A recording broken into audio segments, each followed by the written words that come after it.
नमस्कार विद्यार्थी मित्रांनो, विद्यागुरु अकॅडमीवर तुमचं स्वागत आहे। राज्यसेवा पूर्व परीक्षेसाठी जी आपण चालू घडामोडींची लेक्चर सिरीज सुरू केलेली आहे त्यामध्ये आजचा आपला टॉपिक आहे महत्त्वाचे पुरस्कार, ज्याला इंग्लिशमध्ये आपण अवॉर्ड्स म्हणतो। आता अवॉर्ड जर का आपण बघितले पुरस्कार, तर राज्यसेवेअंतर्गत ज्याही सर्व परीक्षा आहेत तिथे 1-2 प्रश्न तर हमखास असतात अवॉर्डवर, कधी-कधी तर 3 प्रश्न आलेले आहेत। मग हा टॉपिक जो आहे हा टॉपिक आपण करणे खूप चांगलं गरजेचं आहे। यामध्ये अवॉर्ड्स करताना आपण कोणते महत्त्वाचे अवॉर्ड्स आहेत, त्यामध्ये काही अवॉर्ड्समध्ये आपल्याला जास्त डिटेलमध्ये जावं लागते। जसं उदाहरण द्यायचं झालं तर भारतरत्न सारखे, नोबेल सारखे पुरस्कार, याला थोडं जास्त आपण डेप्थमध्ये गेलो, थोडं चांगलं गेलं तर त्यावर प्रश्नही तशा प्रकारचे येण्याची शक्यता असते। त्यानंतर काही छोटे मोठे पुरस्कार असतात, ते ब्रीफली माहीत पाहिजे आपल्याला की देणारी संस्था कोण आहे आणि ती व्यक्ती कोणती आहे। तर त्याप्रमाणे म्हणजे राज्यसेवा MPSC जशा प्रकारचे प्रश्न विचारते त्यानुसारच आपण अवॉर्ड्स पुरस्कारांचा अभ्यास करायला पाहिजे। इथे आता प्रॉब्लेम काय होतो की जे जुने विद्यार्थी आहेत, ज्यांना मुख्य परीक्षांचा थोडा अनुभव आहे, आधी काही परीक्षा दिल्या आहेत, त्यांना थोडा पुरस्कार अवॉर्ड हे करताना ते सिलेक्टिव्ह करतात जे परीक्षेच्या दृष्टीने महत्त्वाचं आहे। नवीन विद्यार्थ्यांना काय होते की त्यांना अनुभव नसल्यामुळे ते सर्वच वाचायला लागतात आणि सर्वच गोष्टी करण्याचा प्रयत्न करतात। तर तिथे सिलेक्टिव्ह रीडिंग जिथे इम्पॉर्टंट आहे तिथे डेप्थमध्ये जाणं, ह्या दोन्ही गोष्टीचा आपण बॅलन्स करणे गरजेचं आहे आणि इथे आपण लेक्चर्समध्ये तेच करण्याचा इथे प्रयत्न केला आहे। तर लेक्चर सुरू करण्याआधी ज्यांनी आपलं चॅनल सबस्क्राईब नसेल केलेलं त्यांनी चॅनल नक्की सबस्क्राईब करा, कारण यामध्ये जे वेगवेगळे टॉपिक्स आहेत, म्हणजे बघा चालू घडामोडी करंटचे जे आहेत ते जवळपास आत्ता 8 लेक्चर झाले आहेत आपले, ते सर्व तुम्हाला मिळतील इथे प्लेलिस्टवर तुम्ही टिक केल्यानंतर। त्यानंतर तुम्हाला वेगवेगळे जिओग्राफी PYQ, सायन्सचे PYQ किंवा मग पॉलिटीसारखे विषयाचे PYQ, एन्व्हायरमेंटचे PYQ यांचं ॲनालिसिस केलेले व्हिडिओ पण त्या प्लेलिस्टमध्ये मिळतील। त्याबरोबरच MPSC मेन्सचे टॉपिक आहेत, पण ते प्रिलिम झाल्यानंतर आपण अभ्यासायला पाहिजे, ते बघायला पाहिजे। तर अशा प्रकारे सर्व तुम्हाला टॉपिक जे आहेत ते आपल्या प्लेलिस्टमध्ये मिळतील। त्यासाठी तुम्ही सबस्क्राईब करणं विद्यागुरूच्या आपल्या यूट्यूब चॅनलला गरजेचं आहे। तर आता आपण स्टार्ट करूयात। फर्स्ट जो इम्पॉर्टंट टॉपिक आहे अवॉर्ड्समध्ये, भारतरत्नचे अवॉर्ड। आता भारतरत्न हे अवॉर्ड आपल्याला माहीत आहे की नागरीमध्ये सर्वोच्च पुरस्कार समजला जातो। 2024मध्ये आपल्याला 5 जणांना जाहीर झाला आहे, म्हणजे बघा 5 दिग्गजांना भारतरत्न 2024चा पुरस्कार जाहीर झाला। त्यामुळे आपल्याला हा भारतरत्न आहे हा एक आपण म्हणू शकतो की एक्सपेक्टेड एरिया आहे, यावर खूप चांगले प्रश्न येणार आहेत। मग हे भारतरत्नचे 5 जण कोण आहेत, त्यांची थोडी कारकीर्द, त्यांची कामगिरी तर बघणार, परंतु भारतरत्नबद्दल थोडं डिटेलमध्ये बघून घेऊयात आपण की जी पार्श्वभूमी भारतरत्नाची, कधी सुरुवात झाला, किती जणांना मिळाला आत्तापर्यंत, ह्या गोष्टीच प्रश्न जर का आपल्याला पडला तर 2-3 स्टेटमेंटमध्ये कुठेतरी एखादं स्टेटमेंट दुसरं येऊ शकते।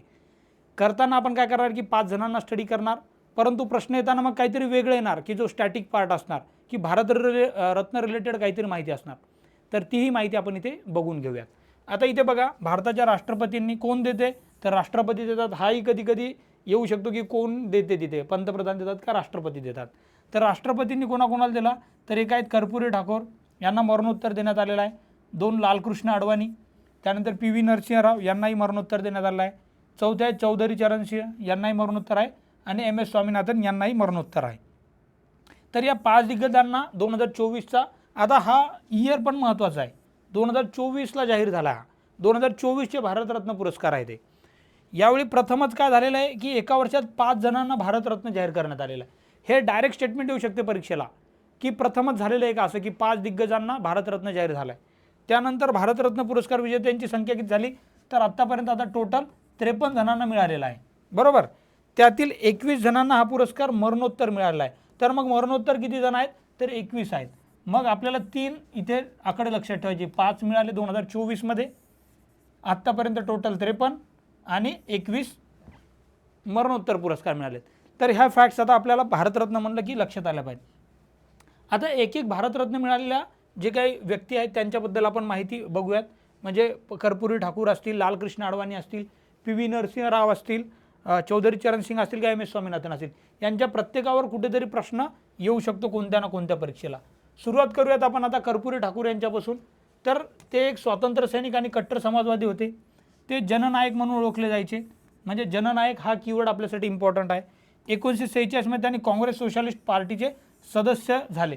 आता इथे हे जे इयर आहे हे जास्त लक्षात ठेवायची गरज नाही आहे, फक्त तुम्हाला माहीत पाहिजे काँग्रेस सोशलिस्ट पार्टीचे सदस्य होते ते, म्हणजे काँग्रेस सोशलिस्ट पार्टी रिलेटेड यांचं कारकीर्द बरीच मोठी असणार आहे हे लक्षात ठेवायचं। 47मध्ये त्यांनी राम मनोहर लोहिया यांनी स्थापन केलेल्या अखिल भारतीय हिंद किसान पंचायत राज्य सचिव केलं होतं. आता राम मनोहर लोहिया म्हणलं तर बिहार UP तिकडे ते खूप मोठी पर्सनॅलिटी आहे. स्वातंत्र्याच्या लढ्यापासून तर पुढच्या कारकिर्दीत एक मोठं व्यक्तिमत्व समजलं जाते. त्यांनी अखिल भारतीय हिंद किसान पंचायत जी स्थापन केली होती त्याचे राज्य सचिव मग ते बनले होते कर्पूरी ठाकूर. त्यानंतर 1948 ते 52मध्ये लोहियांनी त्यांना सोशलिस्ट पार्टीचे बिहार सचिव पण केलं. त्यानंतर 52मध्ये सोशलिस्ट पार्टीचे उमेदवार म्हणून कर्पूरी ठाकूर हे बिहार विधानसभेत पहिल्यांदा आमदार झाले. म्हणजे या पार्टीचे सदस्य, त्याचे सचिव, त्याच्यानंतर आमदार, अशी एक टोटल क्रोनॉलॉजी, एक कालानुक्रमे तुमच्या डोक्यात असला पाहिजे. ते एकदाच 1977मध्ये खासदार झाले. आता ही फॅक्ट्स खूप महत्त्वाची. कधी झाले तर 77 मध्ये तुम्हाला आणीबाणी आठवायला पाहिजे, इमर्जन्सी. तेव्हा ते पहिल्यांदाच खासदार झाले आणि ते एकदाच बनले त्यांच्या कारकिर्दीत. म्हणजे त्यांची जास्तीत जास्त कारकीर्द कुठे झाली तर राज्यामध्ये झाली. त्यांच्या जीवनात त्यांनी केवळ एकदाच निवडणूक पराभव झाले होते 1984च्या लोकसभा निवडणुकीत.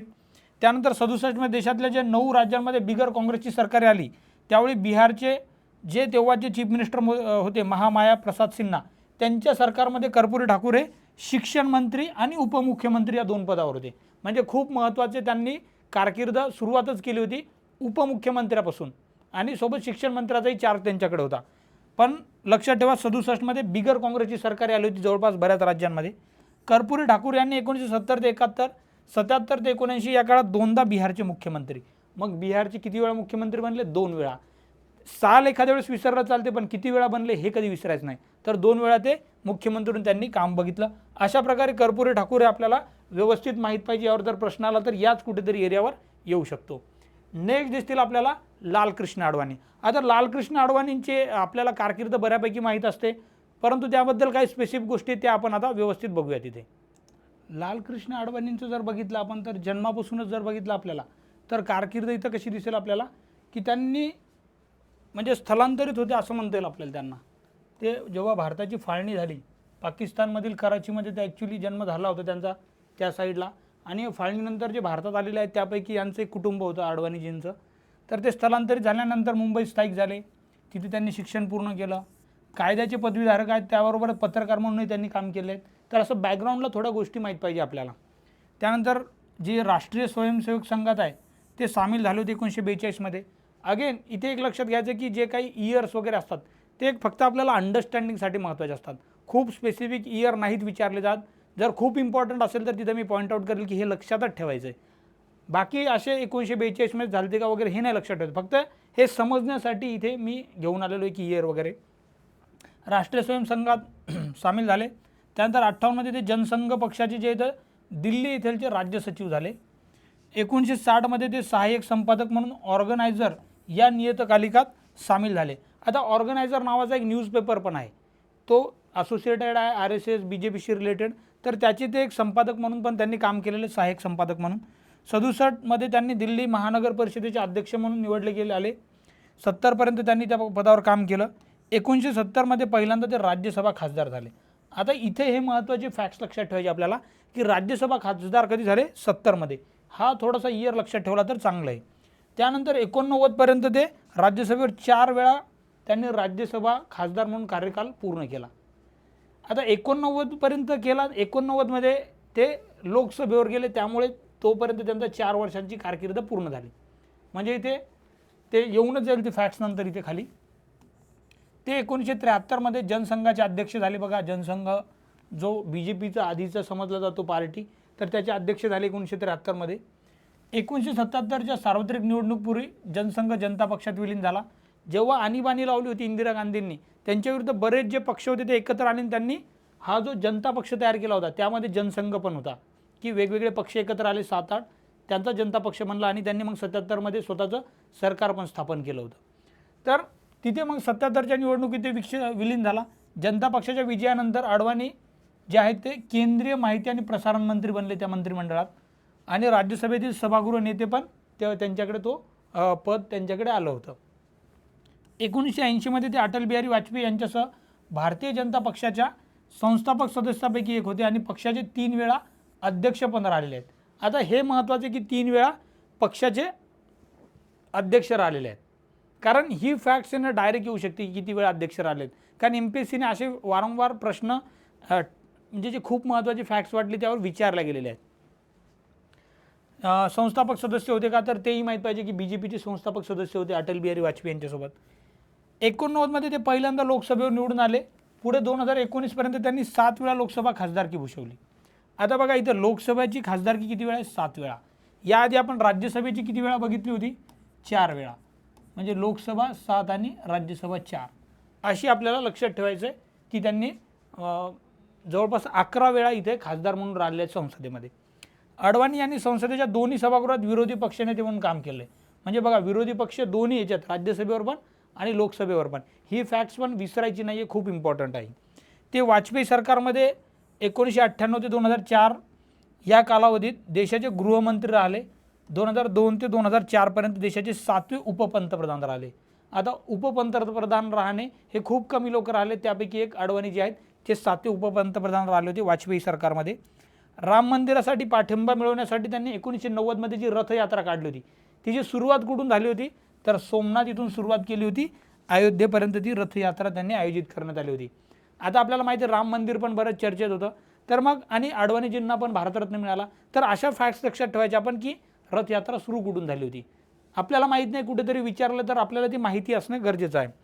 पुरस्कार व सन्मानमध्ये मग पद्मविभूषण आधी दिला होता त्यांना 2015 मध्ये, आणि आता 2024चा त्यांना भारतरत्न पुरस्कार मिळाला आहे. असं लालकृष्ण अडवाणीजींचं आपल्याला माहिती असणे गरजेचं आहे परीक्षेसाठी. आता नेक्स्ट भारतरत्न कोणाला मिळाला, PV नरसिंहराव. भारताचे आपल्याला माहीत आहे की असं म्हणतात की आधुनिक भारताचे जे शिल्पकार आहेत काही त्यापैकी एक नाव म्हणजे PV नरसिंहराव आहेत. तर का, तर त्यांची कारकीर्द बघितल्यानंतर आपल्याला ते लक्षात येईल. तर त्यांचं नाव जे आहे ते पामुलापर्ती व्यंकट नरसिंहराव असं आहे, त्याचा शॉर्ट फॉर्म मग PV नरसिंहराव याच नावाने ते ओळखल्या गेलेत. नंतर स्वातंत्र्य सैनिक, राजकारणी, विद्वान, बहुभाषा कोविद. त्यांना अनेक जवळपास असं म्हणतात की 6 भाषा त्यांना अवगत होत्या, त्यामुळे बहुभाषा कोविद म्हणतात. साहित्यिकही होते, कारण त्यांनी बरेच पुस्तकंही लिहिली त्या कालावधीत. त्यानंतर वृत्तपत्राचे संपादक म्हणून पण राहिले, तेही बघूयात आपण. त्यांचं शिक्षण जर बघितलं तर उस्माना विद्यापीठात BA, नागपूर विद्यापीठात कायद्यात मास्टर्स केलं, मुंबई विद्यापीठात आणि फर्ग्युसन कॉलेजमध्ये पण त्यांनी कायद्याचं शिक्षण घेतलं. असं त्यांचं शिक्षण होतं. 1938 मध्ये त्यांनी तत्कालीन निजाम सरकारने वंदे मातरमवर घातलेल्या बंदीविरोधात आंदोलनातून त्यांनी राजकारणात पदार्पण केलं. वंदे मातरम ॲक्च्युली ही चळवळ होती निजामशाही विरुद्ध, स्वातंत्र्य लढ्याच्या टाईममध्येच होती, आणि मग नंतर मग मराठवाडा मुक्तीसंग्राम त्या गोष्टी घडून येतात. तर तेव्हाची वंदे मातरम चळवळ झाली होती, त्यातही त्यांनी बरंच आंदोलनात सहभाग वगैरे घेतला होता. 1975-76च्या दरम्यान ते अखिल भारतीय काँग्रेस समितीचे सरचिटणीस राहिले. 68 ते 74 काळात त्यांनी आंध्र प्रदेशच्या तेलुगू अकादमीचे ते अध्यक्ष पण राहिलेले आहेत. 1957 ते 77 या काळात ते आंध्र प्रदेशच्या विधानसभेचे सदस्य राहिले, म्हणजे तिथे आमदार होते ते. म्हणजे बघा 57 पासून ते राजकारणात सक्रिय होते आणि आमदार पण होते. आंध्र प्रदेश सरकारमध्ये त्यांनी अनेक मंत्रिपदे भूषवली त्या कालावधीमध्ये. यामध्ये बघा 71 ते 73 या काळात मग त्यांनी आंध्र प्रदेशचे मुख्यमंत्रीपद हे पण त्यांच्याकडे होतं. 71 ते 73 म्हणजे लक्षात काय ठेवायचं आपल्याला, मुख्यमंत्री पण आंध्र प्रदेशचे राहिलेले आहेत. 77 ते 84, 91 ते 96 आणि 96 ते 97 दरम्यान त्यांनी 7 वेळा लोकसभेचे सदस्य राहिले. मग आता ही एक फॅक्ट्स खूप महत्त्वाची आहे की 7 वेळा लोकसभा खासदार म्हणून त्यांनी कारकीर्द भूषवलेली आहे. त्यानंतर बघा सर्वात महत्त्वाची गोष्ट लक्षात ठेवायची आपल्याला यांच्याबद्दल की ते भारताचे 9वे पंतप्रधान प्राईम मिनिस्टर बनले, आणि नेहरू गांधी कुटुंबाबाहेरील ते पहिले व्यक्ती होते की ज्यांनी सलग 5 वर्ष पंतप्रधान म्हणून काम केले. याआधी शास्त्रीजी वगैरे झाले होते, परंतु 5 वर्षाची टर्म नाही कंप्लीट करता आली त्यांना. तर हे 5 वर्ष सलग पंतप्रधान करणारे काँग्रेसमधले नेहरू गांधी या परिवाराव्यतिरिक्त व्यक्ती होते. तसेच सर्वात महत्त्वाची गोष्ट काय, दक्षिण भारतातून येणारे पहिले पंतप्रधान ठरले ते. त्यानंतर आले तर दक्षिण भारतातून देवेगौडा वगैरे, परंतु तोपर्यंत ते पहिले पंतप्रधान बदले दक्षिण भारतातून येणारे. त्यांच्या आर्थिक सुधारणा जर बघितली आपल्याला माहीत आहे की जे आपण आर्थिक उदारीकरण धोरण आहे ते जे 91 मध्ये लागू करण्यात आलं, समाजवादाकडून आपण जे काही उदारीकरणाच्या धोरणाकडे गेलो तर त्यामध्ये त्यांच्या महत्त्वाचा वाटा होता. त्यानंतर परराष्ट्र धोरणामध्ये सर्वात महत्त्वाचं काय, तर आपण 1991 पर्यंत तर बऱ्यापैकी आपले ज्या काही परराष्ट्र धोरण होतं, आपल्या ज्या फॉरेन पॉलिसी म्हणतो आपण, त्या रशिया धार्जिने होत्या. 91 पासून असं दिसून येते की मग आपण थोडे आपले संबंध जे आहेत युनायटेड स्टेट्स म्हणजेच अमेरिकेसोबत थोडे मैत्रीपूर्ण संबंध जे आहेत ते पुनर्स्थापित झाले. त्यानंतर इस्रायलशी आपले राजनैतिक संबंध प्रस्थापित करण्याचे श्रेय पण त्यांना दिले. त्याआधी आपले इस्रायलशी संबंध काही जास्त नव्हते. त्याचबरोबर भारताचे पूर्वेकडील पहा, ज्याला आपण लुक ईस्ट पॉलिसी म्हणतो, म्हणजे जे काही पूर्वेकडचे राष्ट्र आहेत त्यांच्याकडे जास्त फोकस करा. जापान असतील, कोरिया असतील किंवा जे थायलंड, म्यानमार वगैरे सारखे कंट्री आहेत, त्या परराष्ट्र धोरणामध्ये त्यांचा महत्त्वाचा वाटा आहे. त्यानंतर घटनात्मक सुधारणामध्ये जे आपल्याला माहिती आहे, स्थानिक स्वराज्य संस्था, ग्रामपंचायत असेल किंवा महानगरपालिका, त्यांना जे घटनात्मक दर्जा मिळाला, कॉन्स्टिट्यूशनल स्टेटस मिळालं, 73 आणि 74वी घटनादुरुस्ती ही यांच्या कार्यकाळातच लागू करण्यात आली होती. भारतीय आता त्यांचे जर का आपण विशेष एरिया ऑफ इंटरेस्ट, ज्याला आपण मराठीमध्ये विशेष रुची म्हणतो, त्या एरियामध्ये दिसेल भारतीय तत्त्वज्ञान, संस्कृती, जे काय आपलं राजकीय लेखन, विविध भाषा शिकणे, तेलुगू आणि हिंदी भाषेत कविता करणे आणि टेक्नॉलॉजीमध्ये संगणक सॉफ्टवेअर जाणून घेणे, असं एकूणच मोठा एरिया होता त्यांचा. अशा वेगवेगळ्या एरियामध्ये ते इंटरेस्ट ठेवणारे होते, रुची ठेवणारे होते. म्हणजे याहून कळते की व्यक्तिमत्व त्यांचं अष्टपैलू होतं. पी.व्ही. नरसिंहराव यांनी 1940च्या दशकात काकातीय पत्रिका नावाच्या तेलुगू साप्ताहिकात संपादन केले आणि त्यांचे चुलत बंधू जे पी.एस. रावत या दोघांनी जय विजय या टोपण नावाने ते लेख लिहिले. म्हणजे बघा, त्यांची सुरुवात जर बघितली तर लेखनापासून झालेली आहे. नंतर मग राजकारणात जाऊन पंतप्रधान या सर्वात महत्त्वाच्या पदापर्यंत ते गेले आहेत. असं पी.व्ही. नरसिंहराव यांना भारतरत्न 2024 त्यांच्या कार्यकिर्दीबद्दल देण्यात आलेला आहे. त्यानंतर अजून एक पंतप्रधान जे आहेत त्यांना भारतरत्न दिलेले आहेत माजी पंतप्रधानमध्ये, ते म्हणजे चौधरी चरण सिंह. आता चौधरी चरण सिंह यांचं जर बघितलं तर त्यांचा जन्म जो आहे तो 23 डिसेंबर 1903ला झालेला आहे. तरी 23 डिसेंबर थोडं आपण लक्षात ठेवूया. का लक्षात ठेवायचं? तर त्यांचा जन्मदिन देशात राष्ट्रीय शेतकरी दिन म्हणून साजरा करण्यात येतो. त्यामुळे आता 23 डिसेंबर ही डेट लक्षात ठेवा. भारतरत्न मिळालेला आहे त्यांना. आणि यावर्षी जर का चुकून आला काहीतरी असं फॅक्च्युअलमध्ये की एखादं स्टेटमेंट की 23 डिसेंबर हा शेतकरी दिन म्हणून साजरा करण्यात येतो, तर आपल्याला एकदम वाटू शकते की अरे दिन कसं काय विचारला, तर त्याला काहीतरी कॉन्टेक्स्ट आहे की भारतरत्न मिळालेली व्यक्ती आहे, शेतकऱ्यांचे जर प्रश्न सुरूच असतात आपल्याला माहीत आहे, आणि त्यामुळे मग ती लिंक लागून असा प्रश्न विचारू शकतात. त्यामुळे अशा काही गोष्टी आपण मुद्दाम तिथे लक्षात ठेवायला पाहिजे, साईडला लिहून ठेवायला पाहिजे. चरण सिंह 1967मध्ये छपराली येथून काँग्रेसच्या तिकिटावर विधानसभेवर निवडून आले. म्हणजे बघा, पहिले काँग्रेसच्या तिकिटावर MLA झालेत, आमदार. स्वातंत्र्यानंतर ते उत्तर प्रदेशातील काँग्रेसच्या सर्वात महत्त्वाच्या नेत्यापैकी एक होते. म्हणजे UP म्हणलं की त्यांचं नाव यायचं स्वातंत्र्यानंतर, चौधरी चरण सिंह, मोठा नेता. पुढे ते बागपत पश्चिम आणि कोटाणा येथून उत्तर प्रदेशच्या विधानसभा आमदार झाले. आता इथे लक्षात ठेवायचं, त्यांच्या मतदारसंघ नाही लक्षात ठेवायचे आपण, फक्त माहितीसाठी एक वाचताना माहीत असलं पाहिजे की 2 विधानसभेवर आमदार झाले होते, वेगवेगळे महत्त्वाचे ठिकाण आहेत, ते ठिकाणे तेवढे महत्त्वाचे नाहीत. उत्तर प्रदेशचे पहिले मुख्यमंत्री जे आहेत, आता ही एक फॅक्ट लक्षात ठेवायची, पहिले मुख्यमंत्री कोण होते? गोविंद बल्लभ पंत. यांच्या मंत्रिमंडळात ते महसूल मंत्री असताना त्यांनी जमीनदारी निर्मूलन आणि जमिनीच्या ऐतिहासिक कायद्याची अंमलबजावणी करण्यात महत्त्वपूर्ण भूमिका बजावली. पुढे त्यांनी उत्तर प्रदेशचे गृहमंत्रीपद पण, होम मिनिस्टर पण राहिले UPचे. त्यानंतर पुढे जाऊन आपल्याला दिसेल त्यांनी 67मध्ये काय केलं, तर काँग्रेस पक्षाचा राजीनामा दिला. काँग्रेसचे तर जे बऱ्याच राज्यांमध्ये सरकारे आली होती त्यापैकी एक सरकार स्थापन करणारे हे पण होते. त्यानंतर त्यांनी संयुक्त विधायक दलाच्या गटाच्या पाठिंब्यावर 67 ते 68 आणि इंदिरा गांधी यांच्या पाठिंब्यावर फेब्रुवारी-ऑक्टोबर 1969मध्ये मुख्यमंत्री राहिले. म्हणजे UPचे ते मुख्यमंत्री 2 वेळा राहिले असं म्हणू शकतो आपण. ते उत्तर प्रदेशचे पहिले बिगर काँग्रेसचे मुख्यमंत्री ठरले. पुढे ते जनता पक्षाच्या जे इंदिरा गांधींना विरोध करण्यासाठी, त्यांच्या आणीबाणीला विरोध करण्यासाठी जनता पक्ष आलं होतं, आणि मग तिथे जे पंतप्रधान बनले होते मोरारजी देसाई, त्या सरकारमध्ये ते गृहमंत्री, अर्थमंत्री आणि देशाचे नंतर 3रे उपपंतप्रधान पण झालेले दिसतात आपल्याला. म्हणजे मोरारजी देसाई पंतप्रधान असताना त्यांनी गृहमंत्रीपद, अर्थमंत्रीपद आणि उपपंतप्रधानपद असे वेगवेगळे पदे सांभाळली. मग लगेच काय झालं, पुढे चरण सिंह यांनी जनता पक्ष सोडून जनता पार्टी सेक्युलर ही नवीन संघटना स्थापन केली आणि इंदिरा गांधीजी यांच्या पाठिंब्यावर 1979मध्ये ते पंतप्रधान पदावर बसले. म्हणजे तेव्हा बघा, जनता पक्षाचे 2 पंतप्रधान झालेले दिसतात आपल्याला.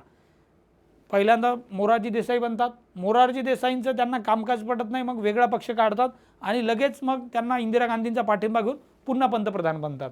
तर त्यामुळे आपल्याला दिसेल की आता इथे काय, ते देशाचे 5वे पंतप्रधान ठरले.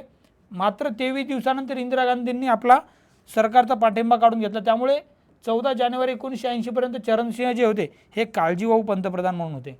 म्हणजे त्यांच्याकडे पाठिंबा तर नाही जेवढे खासदार पाहिजे, परंतु मग पुढचे इलेक्शन घेईपर्यंत पूर्ण सर्व लोकसभा होऊन पुढचा पंतप्रधान होईपर्यंत काळजीवाहू जे सरकार असते तिथे ते पंतप्रधान म्हणून त्यांनी काम बघितलं 14 जानेवारी 1980 पर्यंत. अशा प्रकारे त्यांची कारकीर्द एक महत्त्वाची राहिली आणि त्यांना भारतरत्न मिळाला आहे. त्यानंतर मग त्यांच्याबद्दल थोडक्यात अजून काही माहिती बघून घेऊया. 26 सप्टेंबर 1979 रोजी त्यांनी जनता पार्टी, सेक्युलर सोशलिस्ट पार्टी आणि ओरिसा जनता पार्टी यांचं विलिनीकरण करून लोकदलाची स्थापना केली. म्हणजे इथे लक्षात ठेवायचं आपल्याला, लोकदलाची स्थापना करणारे ते होते. ऑगस्ट 1982 मध्ये लोकदलात मोठी फूट पडली आणि नंतर मग त्यांनी दलित मजदूर किसान पक्षाची स्थापना केली.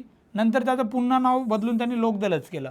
म्हणजे लोकदल एवढं जर लक्षात ठेवलं तर बस आपल्याला सफिशियंट आहे. उत्तर प्रदेशातील जमीन सुधारणाचे कार्याचं पूर्ण श्रेय त्यांना दिले जाते. ग्रामीण कर्जदारांना दिलासादायक ठरलेले 1939 मधील विभागीय कर्जमुक्ती विधेयक तयार करण्यात येईल आणि त्याला अंतिम रूप देण्यात त्यांची महत्त्वाची भूमिका होती. त्यांनी घेतलेल्या पुढाकारामुळेच उत्तर प्रदेशातील मंत्र्यांचे वेतन आणि त्यांना मिळणाऱ्या अन्य लाभांचं प्रमाण कमी करण्यात आलं होतं. मुख्यमंत्री म्हणून त्यांनी जमीन धारणा कायदा तयार करण्यात त्यांची विशेष भूमिका होती. म्हणजे त्यांची ज्या काही पॉलिसीज होत्या, धोरणं होती, ती शेतकऱ्यांच्या आपण म्हणूत की फेवरमध्ये होती, शेतकऱ्यांसाठी चांगली होती.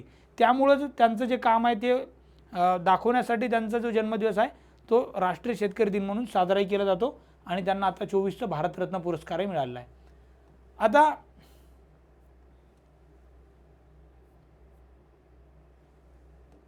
हे आपलं बघून झालं आहे का? ठीक आहे. याआधी चौथे जे काही व्यक्तिमत्व आहे, महत्त्वाचं 5वं व्यक्तिमत्व डॉक्टर एम एस स्वामीनाथन.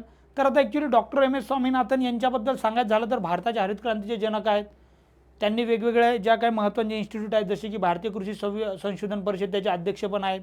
त्यानंतर जे काय आपल्याला आपण म्हणतो अन्नधान्यामध्ये स्वयंपूर्ण होण्यामध्ये तेव्हा जे काय आपल्यावर संकट आलं होतं अन्नधान्याचं, त्यामधून मात करून जे हरित क्रांती घडवून आणली, त्यासाठी जे लागणारं संशोधन आहे, त्यासाठी नवीन तांदळाच्या आणि गव्हाच्या ज्या प्रजाती डेव्हलप केल्या आहेत त्यामध्ये यांचा सिंहाचा वाटा आहे, त्यांचं सर्व कारकीर्द आहे. तर असे एम एस स्वामीनाथन यांनाही भारतरत्न मिळालं आहे. यांच्याबद्दल डिटेलमध्ये माहिती आपण जे निधन वार्ता आहे त्यांच्यात पहिली व्यक्तीच आपण निधन वार्तामध्ये एम एस स्वामीनाथन घेतलेली आहे. त्यांची डिटेलमध्ये माहिती तुम्हाला मिळेल की एम एस स्वामीनाथनने काय काय केलं आहे. हे सर्व जे पॉईंट्स आहेत हे तुम्ही इथूनही स्क्रीनशॉट वगैरे घेऊ शकता किंवा मग तुम्हाला डिटेलमध्ये बघायचं असेल तर निधन वार्तामध्ये डायरेक्ट सुरुवात केल्यानंतर पहिलाच टॉपिक आपण डिस्कस केला आहे तिथे की स्वामीनाथन यांनी राष्ट्रीय शेतकरी आयोगाचे अध्यक्ष असताना काय काय शिफारसी केलेल्या आहेत, त्यांचा अंतिम अहवाल कधी आला ऑक्टोबर 2006 मध्ये. त्यानंतर बाकीच्या जे काही MSP जे म्हणतो आपण त्या रिलेटेड काय तरतूद केली की 50% प्रॉफिट झाला पाहिजे, ह्या सर्व गोष्टी तिथे सांगितलेल्या आहेत. तर तो आणि त्यांना कोणते पुरस्कार मिळाले त्याआधी 24चा भारतरत्न तर आहेत, परंतु त्याआधी जो काय महत्त्वाचा 87चा पहिला जागतिक अन्न पुरस्कार आहे तिथे त्या गोष्टी इम्पॉर्टन्ट सांगण्याचा प्रयत्न केलेला आहे. त्यामुळे मला वाटते की ती गोष्ट तुम्ही तिथे जाऊन एकदा व्यवस्थित बघायला पाहिजे, ज्यासाठी तुम्हाला परीक्षेला त्याचा फायदा होईल. आता भारतरत्न पुरस्कार तर बघितले आपण व्यक्तींना कोणते मिळाले, परंतु प्रश्न जर का डिटेलमध्ये आला काही त्याच्या बॅकग्राऊंडवर तर ते बघून घेऊयात आपण. आता स्थापना 1954ची आहे, देशाचा सर्वोच्च नागरी पुरस्कार आहे. हा पुरस्कार आधी जो मुळात होता ओरिजिनली तो कला, साहित्य, विज्ञान आणि सार्वजनिक सेवा या क्षेत्रातील कामगिरीपुरता मर्यादित होता. परंतु काय झालं, डिसेंबर 2011 मध्ये सरकारने जीवनाच्या कुठल्याही क्षेत्रातील उत्तुंग कामगिरी करण्यासाठी हा पुरस्कार देण्यात आला. म्हणजे खूप महत्त्वाची गोष्ट आहे की कुठलंही क्षेत्र असू द्या तिथे मिळू शकते जर का उत्तुंग कामगिरी असेल तर. भारताचे पंतप्रधान राष्ट्रपतीकडे भारतरत्नसाठी शिफारस करतात, त्यानुसार राष्ट्रपती भारतरत्न पुरस्कार प्रदान करतात. पुरस्कार विजेत्याला राष्ट्रपतींची स्वाक्षरी. आता काय मिळते एखाद्याला व्यक्तीला भारतरत्न मिळाला म्हणजे, तर त्या विजेत्याला राष्ट्रपतींची स्वाक्षरी असणारी सनद मिळते, म्हणजे जे आपण प्रमाणपत्र म्हणतो ते एक असते. पिंपळाच्या पानाच्या आकाराचे पदक दिले जाते. कोणतीही रोख रक्कम दिली जात नाही, इथे रोख रक्कम नाही आहे. ही गोष्ट खूप इथे रेड कलरमध्ये त्यामुळे केली की आपल्याला वाटू शकते काही रोख रक्कम, इथे रोख रक्कम काहीच नाही आहे. पद्मविभूषण, पद्मभूषण, पद्मश्री आणि परमवीर चक्र यासारख्या इतर प्रतिष्ठित पुरस्कारांसह भारतरत्न पदकाची निर्मिती कोलकात्याच्या अलीपूर येथील मिंटमध्ये केली जाते. म्हणजे जी टाकसाळ आहे तिथे ते एक मिंट केलं जाते, कोलकात्याची आहे. हे आपल्याला थोडक्यात माहीत असलं तर चांगलंच राहील. बाकी त्यानंतर काही गोष्टी अजून बघूयात आपण या रिलेटेड, भारतरत्न रिलेटेड. आत्तापर्यंत विजेते जर बघितले आपण तर पहिले 3 तर लक्षात ठेवायचेच आपण की सर्वप्रथम भारतरत्न देणारे 3 व्यक्ती कोणते.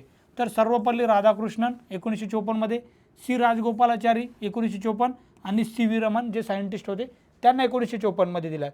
त्यानंतर भगवान दास, M विश्वेश्वरय्या, जवाहरलाल नेहरूंना पण मिळाला 55 मध्ये, गोविंद बल्लभ पंत, धोंडो केशव कर्वे जे आपले महाराष्ट्राचे महान समाजसुधारक आहेत.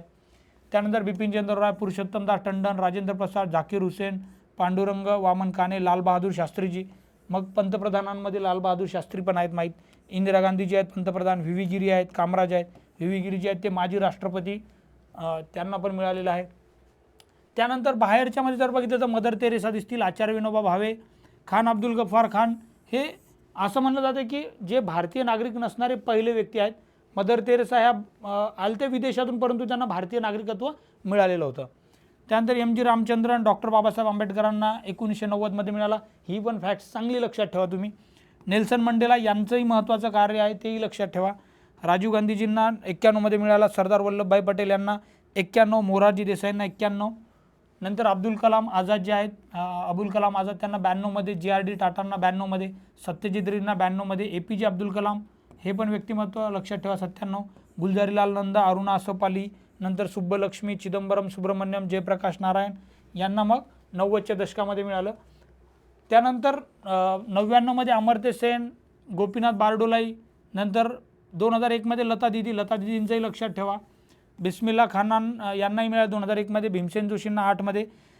13पासून थोडंसं लक्षात ठेवा, क्रोनॉलॉजी वगैरे जर आली कालानुक्रमे लावायला तर CN राव आणि सचिन तेंडुलकर जे आहेत यांना 2013मध्ये मिळालं. अटल बिहारी वाजपेयी आणि मदन मोहन मालवीय यांना 2014मध्ये मिळालं. 19मध्ये 3 व्यक्तींना देण्यात आले होते, त्यामध्ये माजी राष्ट्रपती प्रणव मुखर्जी आहेत, नानाजी देशमुख आहेत, भूपेन हजारिका आहेत आणि यावर्षीचे आत्ताच बघितले आपले कर्पूरी ठाकूरपासून तर MS स्वामीनाथन. असे सर्व जवळपास 53 जे आहेत व्यक्ती यांना भारतरत्न आत्तापर्यंत मिळालेला आहे. त्यामध्ये आता बघा सर्वात तरुण विजेता आणि पहिला खेळाडू म्हणून कोण आहेत तर सचिन तेंडुलकर यांना मिळाले आहेत. तरुण का तर 40व्या वर्षी मिळालं त्यांना. सर्वात वयस्करमध्ये असं म्हणतात की वयाच्या 100व्या वर्षी मिळाला होता धोंडो केशव कर्वे यांना 1998. आपल्याला कर्वेंबद्दल तर सर्वच आपण वाचलेलं असते. मरणोत्तर पहिला जो पुरस्कार देण्यात आला होता तो शास्त्रीजींना 1966मध्ये देण्यात आला होता. आणि पहिले विदेशी विजेता व्यक्ती जे आहेत ते खान अब्दुल गफ्फार खान यांना 1987मध्ये. अशा ह्या 4 गोष्टी ज्या आहेत, 4 फॅक्ट्स आहेत, त्या महत्त्वाच्या आपण लक्षात ठेवणे गरजेचं आहे. त्यानंतर थोडकी आता पद्म पुरस्काराबद्दल बघूयात आपण की आता पद्म पुरस्कार जे आहेत बाकीचे पद्मविभूषण, पद्मभूषण आणि पद्मश्री. तर पद्मभूषण 5 व्यक्तींना, पद्मभूषण 7 आणि पद्मश्री 110 व्यक्तींना मिळालं. असं टोटल 132 पुरस्कारांचा समावेश आहे 2024च्या पद्म पुरस्काराच्या यादीमध्ये, जी आपल्याला दिसते की 25 जानेवारी 2024 रोजी यांनी मान्यता दिली आणि 26 जानेवारीला आपल्याला माहीत आहे की ती प्रदान करण्यात येतात त्या व्यक्तींना. पुरस्कार विजेत्यापैकी 30 महिला आहेत सध्या. 8 व्यक्ती ज्या आहेत त्या परदेशी, ज्या NRI, person of Indian origin, overseas citizen of India वगैरे असे, परंतु त्याला परदेशी व्यक्ती या कॅटेगरीमध्ये आपण म्हणू शकतो. 9 पुरस्कार जे आहेत ते मरणोत्तर देण्यात आलेले आहेत या 132 पैकी. या यादीत महाराष्ट्रातील 12 नावांचा समावेश आहे. ही एक गोष्ट आपल्याला महत्त्वाची इथे लक्षात ठेवायची. आता पद्मविभूषण जे आहेत ते थोडे आपण व्यक्तिमत्व बघून घेऊयात की कोण कोणाला मिळालेलं आहे. यामध्ये आपल्याला दिसतील की वैजयंतीमाला ज्या आहेत अभिनेत्री आहेत तमिळनाडूच्या वगैरे, त्यांना कला या क्षेत्रात मिळाला. त्यानंतर चिरंजीवी जे आहेत इथे दिसतील तुम्हाला, त्यांना पण कलामध्ये मिळाला. व्यंकय्या नायडूंना पण आपल्याला दिसेल की माजी उपराष्ट्रपती आहेत, त्यांना सार्वजनिक व्यवहार याच्या रिलेटेड मिळालेला आहे. बिंदेश्वर पाठक जे आहेत, जे सुलभ इंटरनॅशनल आपल्याला माहिती आहे सुलभ शौचालयवाले, त्यांना मिळालेलं आहे. त्यानंतर P सुब्रमण्यम जे आहेत त्यांना भरतनाट्यम नर्तक आहेत, पद्मा सुब्रमण्यम नाव आहे त्यांचं, तर त्यांनाही भरतनाट्यमसाठी मिळालेलं आहे. त्या तामिळनाडूच्या नर्तक आहेत, तर तेही तुम्हाला इथे दिसतील. तर असे काही महत्त्वाचे व्यक्तिमत्व आहेत त्यांना पद्मविभूषण इथे मिळालेला तुम्हाला दिसून येईल. तर हे 5ही नावं लक्षात ठेवा, त्यांचे क्षेत्र लक्षात ठेवा आणि राज्यही लक्षात ठेवा. म्हणजे कुठे जरी प्रश्न आला तर आपल्याला जोड्या लावायला वगैरे प्रश्न असे बऱ्याचदा विचारले गेले आहेत की वैजयंतीमाला आणि मग पुढे त्यांचं राज्य विचारलं आहे. मग तिथे ते वैजयंतीमाला तिथे आंध्र प्रदेश जिल्हा असू शकते आणि मग ती चुकीची जोडी असेल तर आपल्याला माहीत पाहिजे की ते तामिळनाडूचे आहेत. चिरंजीवी जे आहेत ते आंध्र प्रदेशचे आहेत ना, व्यंकय्या नायडूजी जे आहेत ते आंध्र प्रदेशचे आहेत. म्हणजे आंध्र प्रदेशचे आपल्याला 2 दिसतात, तामिळनाडूचे 2 दिसतात आणि बिंदेश्वर पाठक जे आहेत ते बिहारचे दिसतात. तर त्यांचे राज्यही महत्त्वाचं आहे आणि त्यांचं जे काय आपण म्हणू की कोणत्या क्षेत्रामध्ये मिळालं ते क्षेत्रही महत्त्वाचं आहे. ठीक आहे, इथे दिसेल तुम्हाला पद्मा सुब्रमण्यम यांना मिळालेलं भरतनाट्यमचं. त्यानंतर पद्मभूषण विजेते जे आहेत त्यामध्ये काही महत्त्वाचे नाव आपण फक्त इथे बघून घेऊयात. थोडे नावं जे आहेत त्यांचे अगेन जे महत्त्वाचे आहेत ते आणि त्यांचे राज्य आणि त्यांचं क्षेत्र ते थोडं आपण बघून घेऊयात इथे. आता पद्मविभूषणमध्ये सर्वप्रथम आपल्याला दिसते होर्मुझजी एन कामा. हे जे आहेत यांचं नाव लक्षात ठेवण्यामागे अजून एक कारण की हे बॉम्बे समाचार हे जे गुजराती वृत्तपत्र आहे त्याला आत्ताच मागच्या 1-2 वर्षापूर्वी 200 वर्ष पूर्ण झालेत आणि अजूनही सुरू आहे ते. तर हे याची स्थापना करणारे आणि त्याशी आता जे काही संपादक साहित्य वगैरे त्याच्याशी असोसिएटेड असणारी व्यक्ती म्हणजे हॉर्मुझजी एनकामा, जे आता बॉम्बे समाचार याचे प्रकाशक आहेत. तर या वृत्तपत्राचे प्रकाशक यांना पद्मविभूषण मिळालं आहे. क्षेत्र मग साहित्य शिक्षण कळालं आणि राज्य पण कळालं. दुसरे आहेत अश्विन बालचंद मेहता, जे औषधशास्त्र या क्षेत्रामध्ये त्यांनी कार्य केल्याबद्दल त्यांना पद्मभूषण मिळालं आहे आणि महाराष्ट्राचे आहेत, ते हृदयरोग तज्ज्ञ आहेत. त्यानंतर राम नाईक, आपल्याला माहीत असेल तर उत्तर प्रदेशचे माजी राज्यपाल राहिलेले भाजपचे ज्येष्ठ नेते, यांना सार्वजनिक व्यवहार या क्षेत्रामध्ये दिल्यात आलेला आहे भारतरत्न पद्मभूषण दत्तात्रय अंबादास राजदत्त, ज्यांना राजदत्त नावाने ओळखले जाते, जे सुप्रसिद्ध मराठी दिग्दर्शक आहेत. त्यानंतर प्यारेलाल शर्मा, जे संगीतकार जोडी जी आहे लक्ष्मीकांत प्यारेलाल, त्यामधले प्यारेलाल जे आहेत त्यांना कला या क्षेत्रात मिळालेला आहे. कुंदन व्याय जे आहे ते साहित्य शिक्षण आणि पत्रकारिता, महाराष्ट्राचे जे काही एक वृत्तपत्र निघतो जन्मभूमी, त्याचे मुख्य संपादक आहेत ते. त्यानंतर एम फतिमा बीवी यांना मरणोत्तर देण्यात आलेलं आहे, ज्या माहिती आपल्याला भारताच्या सर्वोच्च न्यायालयात नियुक्त होणाऱ्या पहिला महिला न्यायाधीश आहेत. आणि निधन वार्तामध्ये आपण त्यांचे डिटेलमध्ये बघितलेलं आहे फतिमा बीवी यांच्याबद्दल माहिती, तर ती तुम्ही निधन वार्तामध्ये पण जाऊन बघू शकता. त्यानंतर आपण थोडं ब्रीफली बघूयात आता पटापट. विजयकांत यांना तामिळनाडूचे अभिनेते त्यांना मिळालेलं आहे. उषा उथुप यांना पण मिळालेलं आहे, ज्या गायिका आहेत पश्चिम बंगालच्या. चंद्रेश्वर प्रसाद ठाकूर ज्यांना बिहारच्या आहे, ज्यांनी काला आजार रोगावर उपचार करणारे प्रसिद्ध डॉक्टर म्हणून त्यांची ख्याती आहे, त्यांना औषधशास्त्राबद्दल मिळालं आहे ते. त्यानंतर तोगदान रिनपोचे यांना मरणोत्तर मिळालेले आहे, जे लडाखचे आहेत आणि अध्यात्मवाद या आणि त्यांची एक परंपरा आहे लडाखमधील ड्रिकुंग कॅगू या परंपरेचे ते आध्यात्मिक नेते आहेत. त्यानंतर ओलनचेरी राजगोपाल केरळमधील भाजप नेते आहेत, त्यांनाही मिळालेलं आहे. सीताराम जिंदाल, जे उद्योगपती आहेत जिंदाल ग्रुपचे, ते माहीत असले पाहिजे आपल्याला. यंग लिऊ हे व्यापार आणि उद्योग तैवानचे आहेत ॲक्च्युली. फॉक्सकॉन ग्रुप जो आहे, आपण बऱ्याचदा न्यूजमध्ये असतो किंवा कुठे बघितलेले असेल तुम्ही ती इंडस्ट्री, तर त्याचे अध्यक्ष आहेत ते. सत्यव्रत मुखर्जी यांना मरणोत्तर मिळालं आहे, जे पश्चिम बंगालमधील भारतीय जनता पक्षाचे माजी अध्यक्ष राहिलेले आहेत. तेजस मधुसूदन पटेल हे पण औषधशास्त्रामधील गुजरातमधील कार्डिओलॉजिस्ट म्हणजे हृदयरोग तज्ज्ञ आहेत.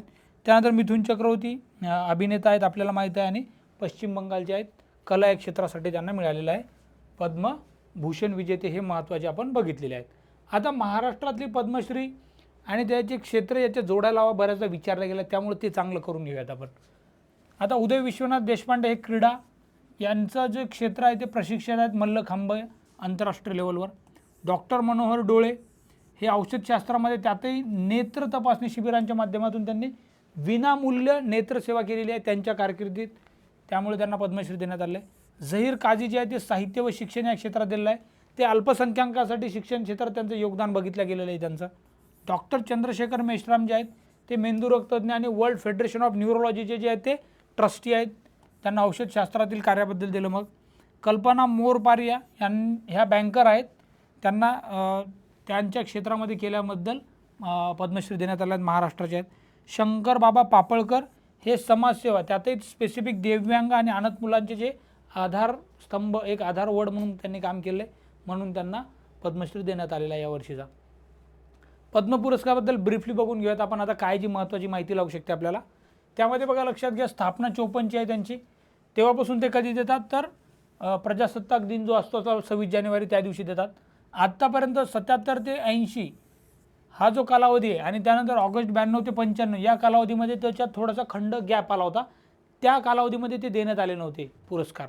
तर हे 2 कालखंड लक्षात ठेवा की 2 वेळा असं झालं की ते पद्म पुरस्कार देण्यात आले नव्हते, जे पद्मविभूषण असतील, पद्मभूषण असतील किंवा पद्मश्री असतील. या पुरस्काराचे 3 प्रकार आहेत. पद्मभूषण जो द्वितीय सर्वोच्च आहे भारतरत्नानंतर, तृतीय जो आहे तो कोणता आहे, पद्मभूषण आहे, आणि चौथा जो आहे तो पद्मश्री आहे. आणि मग जनरली आपण काय म्हणतो की तिथे कसं अनन्यसाधारण उल्लेखनीय सेवा केली असेल, इथे डिस्टिंग्विश सर्व्हिस, म्हणजे ते स्पेसिफिक एक कॅटेगरी केली आहे, ती कशा प्रकारची सेवा दिलेली आहे, बरोबर. आणि यामध्ये बघा दिसेल तुम्हाला कला, साहित्य, शिक्षण, क्रीडा, वैद्यकशास्त्र, सामाजिक कार्य, विज्ञान, अभियांत्रिकी, सार्वजनिक व्यवहार, नागरी सेवा, व्यापार, उद्योग इत्यादी क्षेत्रामध्ये उल्लेखनीय कामगिरी करणाऱ्यांना, म्हणजे ब्रीफली जर बघितलं तर या सेंटेन्समध्ये समराईज केलं की कोणाकोणाला हा पुरस्कार देण्यात येतो, पद्म पुरस्कार प्रदान करण्याची त्यांनी हिरे दिले. आता नेक्स्ट एक महत्त्वाचा पुरस्कार आहे भारतरत्नानंतर, यावरही प्रिव्हियस इयर क्वेश्चन जर बघितले तर तुम्हाला दिसेल की वारंवार वेगवेगळ्या परीक्षेमध्ये MPSCने विचारलेले प्रश्न आहेत, तो म्हणजे बुकर पुरस्कार. याच्या बॅकग्राऊंडमध्ये 1969ची स्थापना आहे त्याची. त्यानंतर दिसेल त्याचं आधीचं नाव जे होतं ते Booker prize for fiction. Fiction म्हणजे काय असते? फिक्शन म्हणजे काल्पनिक, म्हणजे काल्पनिक जे काही पुस्तकं लिहिली जातात त्यावर रिलेटेड असं नाव होतं पूर्वीचं, जो 2001 पर्यंत त्या नावाने द्यायचा.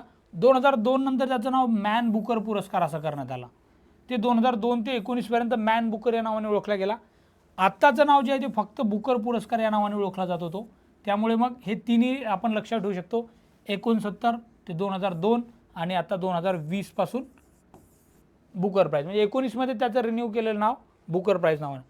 पुरस्कार देणारी संस्था जी आहे ती क्रँक स्टार्ट, आधी जी होती मॅन ग्रुप नावाची एक संस्था होती. 2019 पासून क्रँक स्टारने सुरू केला आणि त्यांनी मॅन बुकर नावाने द्यायचं.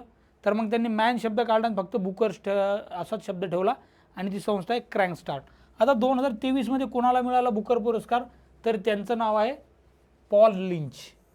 त्यांचं जे काही फेमस पुस्तक आहे कादंबरी प्रॉफिट सॉन्ग, इथे दिसेल तुम्हाला बघा, हे व्यक्तिमत्व आहे लेखक पॉल लिंच आणि त्यांची कादंबरी पण इथे दिसेल तुम्हाला इकडे प्रॉफिट सॉन्ग नावाची. तर याच्यासाठी त्यांना बुकर पुरस्कार देण्यात आला 2023चा. आता प्रॉफिट सॉन्गमध्ये थोडक्यात माहिती जर बघितली, विचारण्याचे चान्सेस कमी आहेत पण माहिती असू द्या.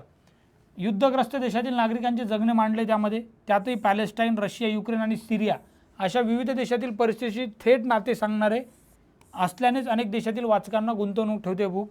विविध देशामध्ये लोकशाहीचा संकोच होऊन त्याद्वारे ठोठावणारी अराजकता, त्यातून चिरडली जाणारी मानवी मूल्ये याविषयी त्यांच्या चित्रणाला मिळालेला पुरस्कार त्यामुळेच महत्त्वाचा आहे. कारण आता आपल्याला माहिती आहे की जगभरामध्ये युद्धजन्य परिस्थिती दिसते, मानवी मूल्य जी आहे ते त्यांची पायमल्ली होताना दिसते.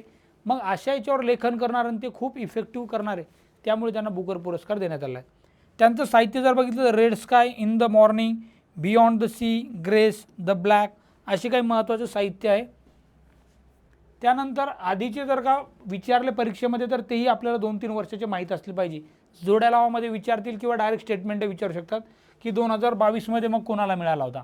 तर ते त्यांची कादंबरी आहे the 7 moons of Maali Almeida.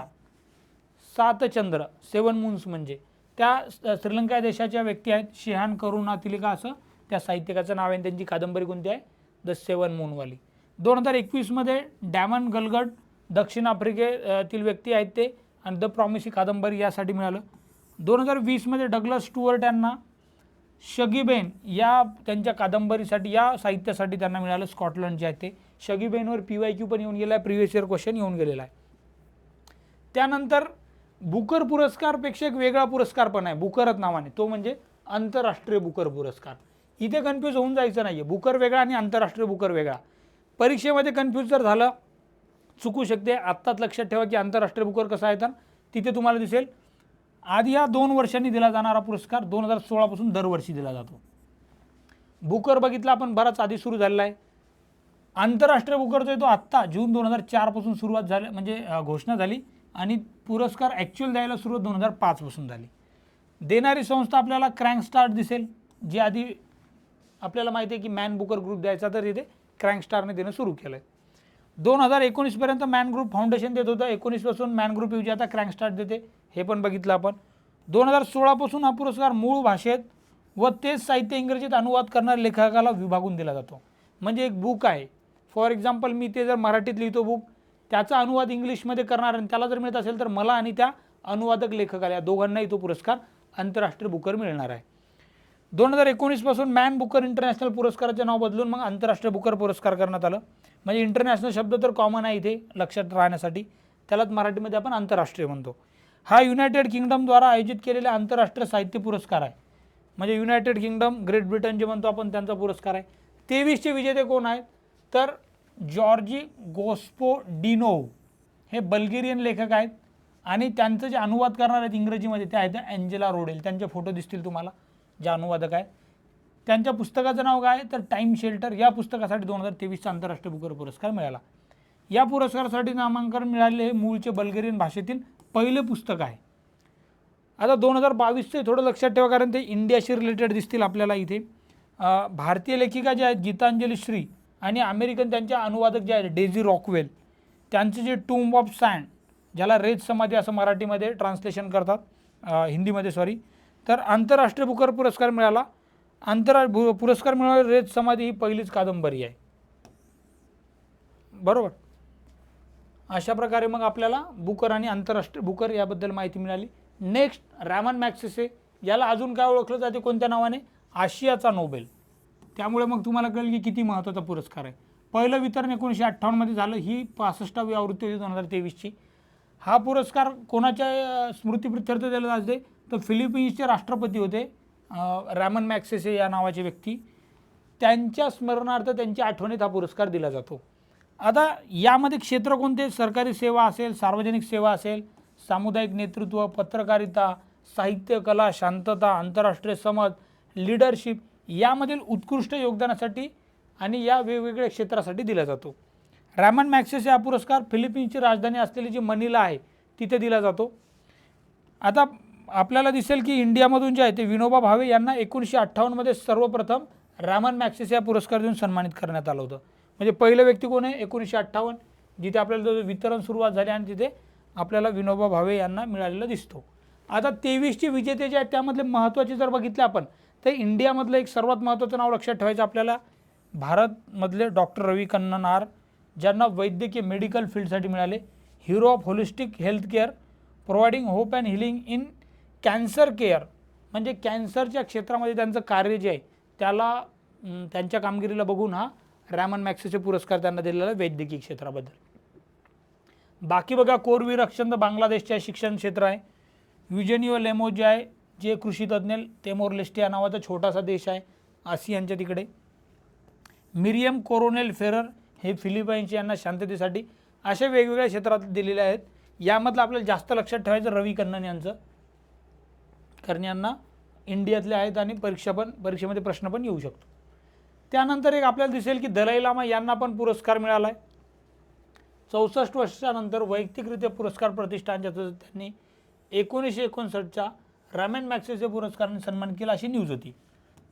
त्यांच्या जीवनाची आणि संस्कृतीची प्रेरणा असलेल्या पवित्र धर्माच्या रक्षणासाठी तिबेटी समुदायाच्या वीर संघर्षाच्या त्यांच्या नेतृत्वाची दखल घेऊन त्यांच्या समुदाय नेतृत्वासाठी दिलेला हा पहिला आंतरराष्ट्रीय पुरस्कार आहे. म्हणजे ते जे काही कार्य करतात तिबेटी लोकांसाठी, तिबेटी बौद्ध धर्मासाठी, तर त्यांच्या कार्याची दखल घेऊन, त्यांची संस्कृती जतन करण्यात त्यांचं कार्य दखल घेऊन त्यांना हा पहिला आंतरराष्ट्रीय पुरस्कार देण्यात आलेला आहे. त्यामुळे हा पण आपल्याला महत्त्वाचा आहे. नेक्स्ट आहे टाईम. आपल्याला माहिती आहे त्याचे वेगवेगळे पर्सन्स जे डिक्लेअर करतात ते दरवर्षी, त्यावरही प्रश्न येऊन गेले आहेत आणि त्यामुळे लक्षात ठेवायचं आपल्याला. तर time person of the year कोण आहे यावर्षी? तर टेलर स्विफ्ट ही जी गायिका आहे त्यांना टाईम मॅगझिनने time person of the year म्हणून निवड केलेली आहे. तिथे दिसेल तुम्हाला टेलर स्विफ्ट त्या सिंगर आहेत. तिच्या संगीताचा आणि प्रभावाचा व्यापक प्रभाव अधोरेखित करून स्पॉटिफायवर सर्वात जास्त तिचे गाणे ऐकले जाणार आहे. आता स्पॉटिफाय जे आहे ते म्युझिकचं ॲप आहे ज्यावर आपण गाणी ऐकू शकतो, जे अँड्रॉइड, आयफोन सर्वीकडे अवेलेबल आहे.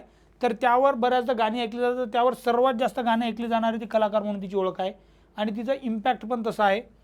टेलर स्विफ्टला 2023साठी टाईम मॅगझिनची पर्सन ऑफ द इयर ही प्रतिष्ठित पदवी मिळाल्यामुळे हे संगीत, संस्कृती आणि समाजातील तिच्या बहुआयामी प्रभावाचं प्रतिबिंब आहे. त्यानंतर टाईम पुरस्कार वेगवेगळ्या क्षेत्रामधले पण निवडते. जसं आपल्याला दिसेल की ॲथलीट ऑफ द इयर म्हणून लिओनल मेसी आहे, अर्जेंटिनाचे फुटबॉलपटू आहेत, फुटबॉल प्लेअर, त्यांना मिळालेलं आहे. CEO ऑफ द इयर जे आहे ते सॅम ऑल्टमन, जे आपल्याला माहिती आहे ओपन AI याचे मुख्य कार्यकारी अधिकारी, ChatGPT वगैरे नाव जर ऐकलं असेल AI साठी तर ते यांचंच आहे. ओपन AIचे सॅम ऑल्टमन त्याचे CEO आहेत. त्यानंतर breakthrough of the year जर बघितलं आपण तर ॲलेक्स नेवेल, अमेरिकन अभिनेता व गायक, यांना मिळालेला आहे टाईम पर्सन ऑफ द इयरचा मान. कोणत्या क्षेत्रामध्ये? तर ब्रेक थ्रू कोणी केला आहे त्याबद्दल. आता टाईम पर्सन ऑफ द इयरबद्दल थोडक्यात माहिती बघूयात आपण. सुरुवात जी 1927मध्ये झालेली आहे. गेल्या वर्षभरातील जागतिक घडामोडीवर सर्वात जास्त प्रभाव पडलेला एखाद्या कार्यक्रमाला किंवा व्यक्तीला पुरस्कार दिला जातो. म्हणजे व्यक्तीच नाही तर एखादा प्रोग्राम पण असू शकतो, प्रोजेक्ट पण असू शकतो, त्यांना हा मिळू शकतो. सुरुवातीला मॅन ऑफ द इयर असा असायचं त्याचं नाव. 1999मध्ये त्याचं नाव बदलून पर्सन ऑफ द इयर असं गेलं. भारतातील एकमेव व्यक्तींना मिळालेलं आहे ते म्हणजे महात्मा गांधी 1930मध्ये. पहिले पर्सन ऑफ द इयर जे आहे ते चार्ल्स लिंडनबर्ग यांना 1927मध्ये मिळालं, ज्या वर्षी सुरुवात झाली त्यावर्षी. पहिल्या महिला ज्या आहेत त्या वॉलिस सिम्प्सन यांना 1936मध्ये टाईम पर्सन ऑफ द इयरचा बहुमान मिळाला होता. ठीक आहे. इथे आता काही मागच्या 4-5 वर्षामधील व्यक्ती दिसतील आपल्याला. आता आपल्याला दिसेल की 2022चं जे आहे ते व्होल्डोमियर झेलेन्स्की, जे आपल्याला माहिती आहे युक्रेनचे राष्ट्राध्यक्ष आहेत, सध्या युक्रेन आणि रशिया वॉर सुरू आहे, तर त्यांनी जे काम केलं आहे Zelensky the spirit of Ukraine अशा नावाने त्यांना अधोरेखित केलं आहे. तर मग युक्रेनच्या त्यांच्या कारकिर्दीबद्दल त्यांना देण्यात आलं आहे. त्यानंतर इलॉन मस्क आपल्याला माहिती आहे, टेस्ला, त्यांची जी काही टेस्ला असेल किंवा स्पेसएक्स नावाची प्रायव्हेट स्पेस एजन्सी असेल, त्यांच्या कारकिर्द आणि त्यांचं जे काय ओळख आहे काम, त्याला बघून time person of the year 21चे होते ते. जो बायडन आणि कमला हॅरिस या निवडून जेव्हा आले, तर राष्ट्रपती आणि उपराष्ट्रपती पदावर जेव्हा निवडून आले ते अमेरिकेत, तेव्हा त्यांनाही time person of the year declare करण्यात आलं होतं. त्याआधी ग्रेटा थनबर्ग जी काही हवामान बदल, क्लायमेट चेंजबद्दल कार्य करणारी एक लहान मुलगी आहे, तर तिला 2019चा टाईम पर्सन ऑफ द इयरचा बहुमान मिळाला होता. आणि 2018मध्ये द गार्डियन, म्हणजे यामध्ये वेगवेगळे व्यक्ती होते की ज्यांनी काहीतरी प्रोटेक्ट करण्याचा प्रयत्न केला, मानवी अधिकार वगैरे. तर 2018मध्ये द गार्डियन्स असे बऱ्याच जणांचे फोटो त्यावर गार्डियन नावाच्या अंडर टाकण्यात आले होते. नेक्स्ट आता काही पुरस्कार बघूयात आपण, जे छोटे छोटे आहेत ते क्विकली आपण रिवाईज करून घेऊयात, म्हणजे काही परीक्षेत जर आला यावर प्रश्न तर आपल्याला आला पाहिजे. यामध्ये खूप जास्त डिटेलमध्ये जाण्याची आवश्यकता नाही. यामधला फर्स्ट आहे मार्कोनी पुरस्कार. यामध्ये तुम्हाला माहीत पाहिजे की हा कोणत्या क्षेत्रात येतात, तर संगणकीय शास्त्रज्ञांसाठी हा सर्वोच्च सन्मान समजला जातो मार्कोनी. US स्थित मार्कोनी फाउंडेशनद्वारे प्रदान केला जातो.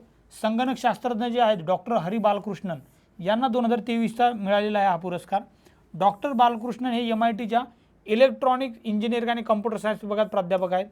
MIT म्हणजे आपलं USA मधलं MIT कॉलेज युनिव्हर्सिटी आहे ही. डॉक्टर बालकृष्णन यांना wires and wireless networking and mobile sensing and distributed या प्रणालीमध्ये मूलभूत योगदानासाठी केलेलं आहे. म्हणजे आपल्याला माहिती आहे की वायर्ड आणि वायरलेस, आपलं इंटरनेट जे आहे ते वायरलेस असते जनरली, वायफाय वगैरे, आणि ते केबल वगैरे असेल तर वायर्ड असेल, तर त्याच्यावर जे काही त्यांचा शोध आहे, त्याच्यावर जे योगदान केलं आहे, त्याच्यासाठी त्यांना हा मार्कोनी पुरस्कार मिळाला आहे. म्हणजे लक्षात काय ठेवायचं, नाव आणि क्षेत्र कोणतं आहे ते. नेक्स्ट दिसेल आपल्याला गव्हर्नर ऑफ द इयर जे काही डिक्लेअर झाले ते शक्तिकांत दास यांना पुरस्कार मिळालेला आहे. लंडनमधील सेंट्रल बँकिंगचे गव्हर्नर ऑफ द इयर 2023 या पद्धतीने त्यांना सन्मानित करण्यात आलं आहे. कारण काय, तर कोविड महामारी आणि जागतिक अशांतता यासारख्या संकटाच्या काळात महागाई आणि व्यवस्थित करण्यात आलेले त्यांनी बँकिंग व्यवस्था जी हाताळली, त्याचं ते भूमिका बघून त्यांना हा देण्यात आलेला पुरस्कार आहे. रघुराम राजन यांच्यानंतर ते दुसरे RBIचे गव्हर्नर ठरलेले आहेत. याआधी एकच व्यक्ती होते RBI गव्हर्नर आपले, ते म्हणजे रघुराम राजन. त्यांना 2015मध्ये सन्मानित करण्यात आलं होतं आणि 2023चा जो आहे तो या शक्तिकांत दास यांना मिळाला आहे. नॅशनल बँक ऑफ युक्रेनला 2023चा central bank of the year मिळाला. म्हणजे बँकेला कोणत्या मिळाला, तर युक्रेनच्या बँकेला. आणि गव्हर्नरला कोणत्या मिळाला, तर भारताचे जे काही RBI गव्हर्नर आहेत शक्तिकांत दास यांना मिळालेला आहे तो गव्हर्नर ऑफ द इयर. त्यानंतर अवॉर्ड फॉर ग्लोबल लिडरशिप पुरस्कार हा कोण देते, तर हार्वर्ड लॉ स्कूल देते. म्हणजे लॉ क्षेत्राचं जे काय हार्वर्डचं डिपार्टमेंट आहे, त्यांचं जे काय डोमेन आहे त्याकडून दिला जातो. त्यामुळे मग लॉ फील्ड रिलेटेड व्यक्तीला देण्यात आहे. मग इथे दिसेल आपल्याला जे आपले सरन्यायाधीश आहेत, chief justice of India Dhananjay Chandrachud यांना Harvard law school centre on the legal profession यांनी हा पुरस्कार यांना दिलेला आहे, जागतिक नेतृत्व पुरस्कार अशा नावाने. तर हे पण एक महत्त्वाचं व्यक्तिमत्व आहे, आपल्याला ते पण लक्षात ठेवणे गरजेचं आहे. नेक्स्ट बघा ग्लोबल इंडियन अवॉर्ड. आता तर ग्लोबल इंडियन अवॉर्ड कोण दिलेला आहे, तर आपल्याला दिसतील इथे सुधा मूर्ती आहेत. त्या प्रख्यात लेखिका आहेत, समाजसेविका आहेत. सुधा मूर्ती यांना कॅनडा इंडिया फाउंडेशनतर्फे दिला जाणारा ग्लोबल इंडियन अवॉर्डने सन्मानित करणाऱ्या पहिल्या महिला ठरल्या, त्यामुळे पण खूप महत्त्वाच्या आहेत. बाकी इन्फोसिसचे चेअरमन नारायण मूर्ती यांच्या पत्नी आहेत ते तर माहीतच आहे, परंतु त्यांचं इंडिपेंडंट व्यक्तिमत्व दिसेल आपल्याला. त्या लेखिका म्हणून खूप जास्त फेमस आहेत, त्यांचे पुस्तकही खूप छान आहेत. त्याचं स्वरूप म्हणजे 50,000 पाऊंड आपल्याला दिले जाते. त्यानंतर ग्लोबल इंडियन डॉलर दिले जातात. ग्लोबल इंडियन अवॉर्ड दरवर्षी त्यांच्या संबंधित क्षेत्रात उत्कृष्ट कामगिरी करणाऱ्या प्रमुख भारतीयांना दिला जातो, आपल्याला ते माहीत पाहिजे. नेक्स्ट पुरस्कार जे दिसेल आपल्याला विश्वविजेते झालेले वगैरे, तर पंकज अडवाणी हे जे आहेत ते 26व्यांदा बिलियर्ड्सचे विश्वविजेता बनले. म्हणजे तो बिलियर्ड्स गेम आहे, आपण बऱ्याचदा बघितलेला असतो तो. तर 26व्यांदा त्यांनी अजिंक्यपद मिळवल्याबद्दल ते विश्वविजेता झाले. हे पहिले जागतिक विजेतेपद जे आहे ते 2005मध्ये जिंकले होते त्यांनी. पंकज अडवाणींनी फायनलमध्ये कोणाला, तर देशबांधव सौरव कोठारी यांना पराभूत केलं. पंकजचे बिलियर्ड्स आणि स्नूकर मिळून जवळपास 26वे जे जगज्जेतेपद आहे. आता बिलियर्ड्स आणि स्नूकर हे जवळपास सेमच गेम आहेत, थोडेसे बॉलचा फरक आहे, ते तुम्हाला मी फोटोमध्ये दाखवेल. आत्तापर्यंत यांना आता पंकज अडवाणींना कोणकोणते पुरस्कार मिळाले, तर 4मध्ये अर्जुन, 6मध्ये मेजर ध्यानचंद खेलरत्न, 2009मध्ये पद्मश्री आणि 18चा पद्मभूषण मिळालेला ऑलरेडी त्यांना पुरस्कार. त्यामुळे त्यावरही प्रश्न येऊ शकतो जर का खेळ या विषयातला आला तर. आता हा बघा तुम्हाला इथे बिलियर्ड दिसेल, 3 बॉल असतात आणि स्नूकरमध्ये जरा जास्त बॉल असतात. बाकी जवळपास सेमच नावाने हा खेळ पण पूल या नावानेच ओळखला जातो बऱ्याचदा. बाकी मग आपल्याला माहीत आहे की ते त्या जो काही सर्कल जे काही होल असते त्यामध्ये तो बॉल टाकायचा असतो. जास्तीत जास्त चेंडू त्या होलमध्ये जेवढे लवकर घालता येईल तेवढा तो विनर ठरतो तिथे. नेक्स्ट दिसेल आपल्याला शांता गौतम या इथे दिसतील तुम्हाला. यांना ब्रिक्स जी काही 5 देशांची एक इन्स्टिट्यूट आपल्याला माहिती आहे त्यांचा वर्ल्ड इनोव्हेशन अवॉर्डने सन्मानित करण्यात आला. ह्या ज्या शांता गौतम आहेत ह्या तेलंगणाच्या मुख्य इनोव्हेशन ऑफिसर आहेत, म्हणजे गव्हर्नमेंट ऑफिसर आहेत त्या ऑलरेडी. यांनी मॉस्को येथे आयोजित केलेल्या पहिल्या ब्रिक्स इनोव्हेशन फोरममध्ये वर्ल्ड इनोव्हेशन अवॉर्ड मिळाला त्यांना. म्हणजे हा अजून का महत्त्वाचा आहे तर पहिला इनोव्हेशन फोरममध्ये त्यांची निवड झालेली आहे, त्यामुळे खूप महत्त्वाचं आहे. शाश्वत विकास लक्ष्य म्हणजे ज्याला आपण सस्टेनेबल डेव्हलपमेंट गोल 4 म्हणतो, जो शिक्षण क्षेत्रासाठी एज्युकेशन आपल्याला माहीत असेल तर 4 मध्ये उत्कृष्ट योगदानासाठी हा पुरस्कार दिला जातो, जे सर्वसमावेशक आणि समान दर्जाचे शिक्षण सुनिश्चित करते आणि सर्वांसाठी आजीवन संधी प्रोत्साहन करते. त्यांनी क्लाउड सिटी कॉन्फरन्समधील पॅनलमधील एक सदस्य म्हणून ओपन डेटाच्या क्षेत्रात तेलंगणाचा पुढाकार आणि यशाबद्दल योगदान दिलेलं आहे. म्हणजे कम्प्युटर आणि ओपन डेटा जो म्हणतो की सर्वांना ॲक्सेसेबल असेल डेटा, म्हणजे जनरली काही डेटा जो असतो तो सर्वांना ॲक्सेसेबल नसतो, त्याला तुम्हाला सबस्क्रिप्शन वगैरे घ्यावं लागते. आणि काही जो असतो तो ओपन डेटा म्हणजे सर्वांना ॲक्सेस असेल त्याच्यामध्ये, गुगलवर किंवा यूट्यूबवर तर जनरली सर्वांना ॲक्सेसेबल असतो, त्याला ओपन डेटा म्हणू शकतो. तर त्या क्षेत्रामध्ये आणि त्यात एक क्लाउड सिटी कॉन्फरन्समध्ये त्यांनी जे काम केलं पॅनलमध्ये ते बघून त्यांना वर्ल्ड इनोव्हेशन अवॉर्डने सन्मानित करण्यात आलेलं आहे ब्रिक्सच्या. नेक्स्ट आता गांधी शांतता पुरस्कार 2021चे. तर हे बघा बरेच जुने आहेत कारण त्यानंतर देण्यात आलेलं नाही आहे. सुरुवात 95 मध्ये झालेली. पहिलं जे पुरस्कार दिला ते जुलिनियस नेरेरे तांझानियाचे जे काही व्यक्ती आहेत त्यांना देण्यात आलेला होता गांधी शांतता पुरस्कार. महत्त्वाची गोष्ट म्हणजे हा भारत सरकारद्वारे दिला जातो. त्याचं जे सांस्कृतिक मंत्रालय ते तो पुरस्कार देण्याचा दरवर्षी म्हणजे दरवर्षी किंवा काही कालावधीने देण्यात येतो. तो बक्षीस जे आहे ते 1 कोटी रुपये सन्मानपत्र आणि सन्मानचिन्ह आहे. आत्तापर्यंत 20 विजेते आहेत. अहिंसा गांधीवादी पद्धतीद्वारे सामाजिक आर्थिक आणि राजकीय परिवर्तनासाठी योगदान दिल्याबद्दल हा पुरस्कार दिला जातो. 2021चा जो आहे तो गीता प्रेस जी आहे गोरखपूरची त्यांना देण्यात आला आहे. आता गीता प्रेसबद्दल थोडक्यात बघूया. याची स्थापना जी ती 1923चे. संस्थापक जे आहेत त्या गीता प्रेसचे जयदयाळ गोयंका, घनश्यामदास जालन असे 2 व्यक्ती आहेत. मुख्यालय जे आहे ते गोरखपूर उत्तर प्रदेशमध्ये आहे. त्यांचे प्रकाशन जर बघितले आपण तर जे वेगवेगळी धार्मिक पुस्तके आहेत आत्तापर्यंत आपण बरीच जी बघतो ती गीता प्रेसनेच हे केलं आहे. त्यांना हा गांधी शांतता पुरस्कार आपल्याला दिसून येतो. इथे दिसेल तुम्हाला गीता प्रेस गोरखपूर सिन्स 1923. आता यांचं गीता प्रेसचं जर कामकाज बघितलं तर त्यांनी 41 कोटीहून अधिक पुस्तके आपल्याला दिसतील की प्रकाशित केलेली आहे. सरकार किंवा कोणत्या व्यक्ती कोणते अनुदान घेत नाही येतं. 92 वर्षाच्या इतिहासात त्यांनी जवळपास 58 कोटी 25 लाख पुस्तके प्रकाशित केली. 15 भाषांमध्ये पुस्तके प्रकाशित झालेली आहेत. आणि त्यांची एक खासियत काय, आपल्या पुस्तकांमध्ये कोणते जिवंत व्यक्तीचे चित्र छापत नाहीत ते, किंवा चरित्र छापत नाही, चित्र छापत नाही, किंवा कोणती जाहिरात प्रकाशित करत नाही. आणि कल्याण हे मासिक आहे त्यांच्या बऱ्याच प्रती छापल्या जातात. आणि कोलकाता येथील गोविंद भवनद्वारे गीता प्रेस चालवली जाते. 2020चा सन्मान जो आधी दिला होता, जो आपण पुरस्कार बघतो गांधी शांतता, तर तो बांगलादेशचे जे माजी राष्ट्रपती आहेत आणि आताचे ज्या काही त्यांच्या पंतप्रधान आहेत त्यांचे वडील शेख मुजीबुर रहमान यांना 2020चा गांधी शांतता पुरस्कार दिला होता. 21चा कोणाला दिला तर गीता प्रेसला दिलेला आहे. ते दोन्ही गोष्टी लक्षात ठेवा.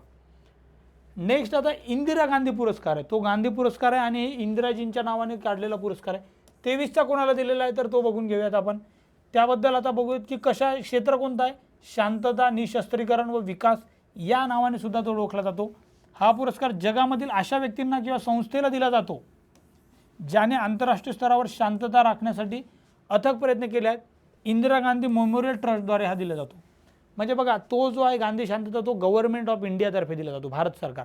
हा जो आहे तो मेमोरियल ट्रस्ट आहे, एक वेगळं स्थापन केलं प्रायव्हेट, त्यांच्यातर्फे दिला जातो. हा पार्लमेंटरियन्स ऑफ द ग्लोबल ॲक्शन या आंतरराष्ट्रीय संस्थेला 1986चा पहिला पुरस्कार मिळाला होता. म्हणजे 86 मधून स्थापना झाली दिसते. स्वरूप 25 लाख रुपये. ज्युरीचे अध्यक्ष जे आहेत ते देशाचे माजी सरन्यायाधीश TS ठाकूर हे होते यावर्षी दिलेले. मग 23चा पुरस्कार कोणाला मिळाला तर इथे दिसेल आपल्याला 2 जण आहेत, डॅनियल बेरेनबोईन आणि अलू अबू अव्याद. ह्या 2 व्यक्तींना हा पुरस्कार देण्यात आलेला आहे. आता हे कोण आहेत तर हे प्रसिद्ध पियानो वादक आहेत अर्जेंटिनाचे. आणि दुसरे जे आहेत हे पॅलेस्टाईनी शांतता कार्यकर्ते आहेत, अहिंसेचे समर्थक आहेत. तर त्यांना देण्यात आलेला आहे. आता हे जे बेरेनबोइम आहेत अर्जेंटिनाचे, यांना का दिले? कारण त्यांनी आपल्या संगीताद्वारे पश्चिम आशियात शांतता आणि सौहार्द वाढवण्यासाठी प्रयत्न केलेले आहेत. त्यामुळे मग त्यांचा महत्त्वपूर्ण भूमिका राहिल्यामुळे त्यांना हा पुरस्कार देण्यात आलेला आहे. आणि आपल्याला माहिती आहे पश्चिम आशियामध्ये सध्या इस्रायल पॅलेस्टाईनचा संघर्ष असू द्या, सिरियामध्ये संघर्ष असू द्या, किंवा मग येमेनसारख्या ओमानसारख्या कंट्रीमध्ये असणारा संघर्ष, त्यामध्ये मग तिथे यांना देण्यात आलेला आहे. नेक्स्ट राष्ट्रीय पंचायत राज पुरस्कार 2023चे जाहीर झालेले आहेत. यामध्ये ना राष्ट्रीय पंचायत राज पुरस्कारामध्ये महाराष्ट्रातील एकूण 5 ग्रामपंचायतींना हा पुरस्कार मिळाला. त्यामध्ये बघा आपल्याला दिसेल खंडोबाची वाडी सांगलीची असेल, कुडाळ असेल सांगलीमधलं, कारण कुडाळ कोकणात पण आहे परंतु हे सांगलीची ग्रामपंचायत आहे. त्यानंतर अलबाड कोल्हापूरची ग्रामपंचायत आहे, टिकेकरवाडी पुण्यातली आणि पाटोदा जो आहे छत्रपती संभाजीनगरमधली ग्रामपंचायत. अशा 5 ग्रामपंचायतींना मिळाले आहे. त्यांचे क्षेत्र जर बघितले तर खंडोबाची वाडी गरिबी निर्मूलन, जीवनमान सुधारणा या क्षेत्रात, स्वच्छता आणि पर्यावरण स्नेही संकल्पनेसाठी कुडाळला, महिला स्नेही उपक्रमासाठी अलबाड, ग्राम ऊर्जा स्वराज विशेष पंचायत राज नावाचा जो आहे तो टिकेकरवाडीला, आणि कार्बन न्यूट्रल विशेष पंचायत जी आहे ती पाटोदा छत्रपती संभाजीनगरमधली जी ग्रामपंचायत आहे त्यांना मिळालं आहे. म्हणजे खंडोबाची वाडी, कुडाळ, अलबाड, टिकेकरवाडी, पाटोदा हे 5 नावं लक्षात राहू द्या, बाकीचं तुम्हाला थोडंसं लॉजिकली लक्षात राहून जाईल. त्यानंतर चौथा राष्ट्रीय जल पुरस्कारमध्ये जर बघितलं तर हे भारताचे उपराष्ट्रपती जे जगदीप धनखड, तर यांनी जून 23मध्ये जलसंपदा, नदी विकास आणि गंगा पुनर्भरण विभागातर्फे दिला जाणारा पुरस्कार दिल्ली येथे दिला आहे.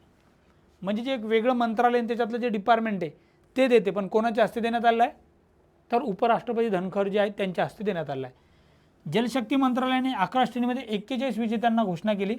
त्यातले काही महत्त्वाचे आपल्याला कोणते लक्षात ठेवायचे तर ते बघूयात आपण. सर्वोत्तम राज्य कोणतं आहे जल पुरस्कारामध्ये? तर आणि त्याचं एक लक्षात घ्या, जलसंपदा आणि नदी विकास या विभागातर्फे दिला म्हणजे काहीतरी चांगलं काम चाललं असेल. राज्य मग मध्य प्रदेश, आपल्याला माहिती आहे स्वच्छता आणि बाकीचे जे चांगलं काम करते मग मध्य प्रदेशला सर्वोत्तम राज्य आहे. 2 नंबरचं सर्वोत्तम ओडिसा आहे, 3 नंबरचं आंध्र प्रदेश आणि बिहार आहे. सर्वोत्तम जिल्ह्यामध्ये ओडिसामधील गंजम जिल्हा आहे, त्यानंतर नमक्कल नावाचं तामिळनाडूमधील आणि आदिलाबाद तेलंगणा हे टॉप 3चे जिल्हे आहेत. आणि टॉप 3चे राज्य MP, ओडिसा, आंध्र आणि बिहार सोबत आहेत 3ऱ्या नंबरला. ह्या काही गोष्टी आपण लक्षात ठेवायच्या व्यवस्थित. पुढे चालून आपल्याला दिसेल की सर्वोत्तम महानगरपालिकेमध्ये दिसेल चंदीगडची महानगरपालिका, जे एक वेगळं केंद्रशासित प्रदेश आणि महानगरपालिका पण आहे तिथे.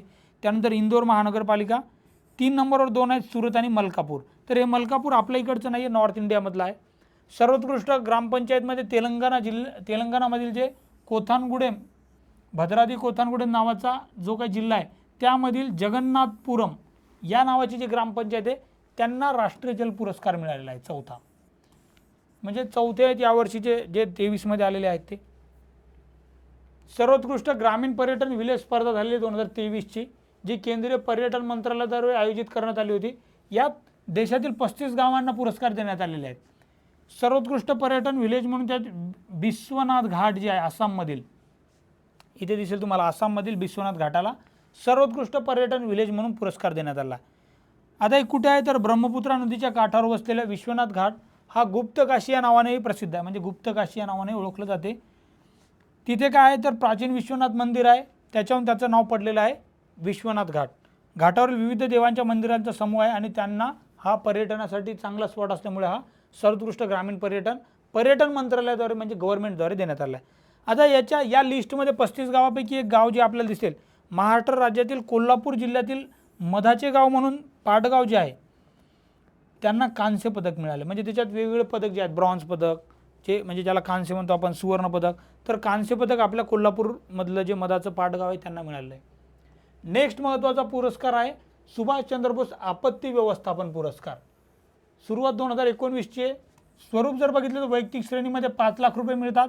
संस्था जर असेल एखादी तर त्याला 51 लाख देण्यात येतात. कोणाद्वारे दिला जातो तर गृह मंत्रालय म्हणजे होम मिनिस्ट्रीद्वारे दिला जातो. हा म्हणजे गव्हर्नमेंटचा पुरस्कार आहे, खूप महत्त्वाचा आहे.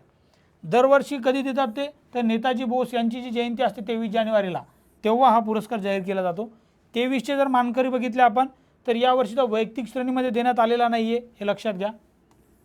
आणि संस्थात्मक श्रेणीमध्ये दोघांना दिलेले झाले 2 संस्था, ओडिशा राज्य आपत्ती व्यवस्थापन प्राधिकरणला आणि लुंगलेई अग्निशामक केंद्र जे आहे मिझोरममधलं, तर त्या दोघांना हा पुरस्कार यावर्षीचा देण्यात आला आहे. वैयक्तिक पातळीमध्ये हा देण्यात आलेला नाही यावर्षी, हे लक्षात ठेवणे आपल्याला आवश्यक आहे. त्यानंतर नवीन विज्ञान पुरस्कार जाहीर झालेले आहेत.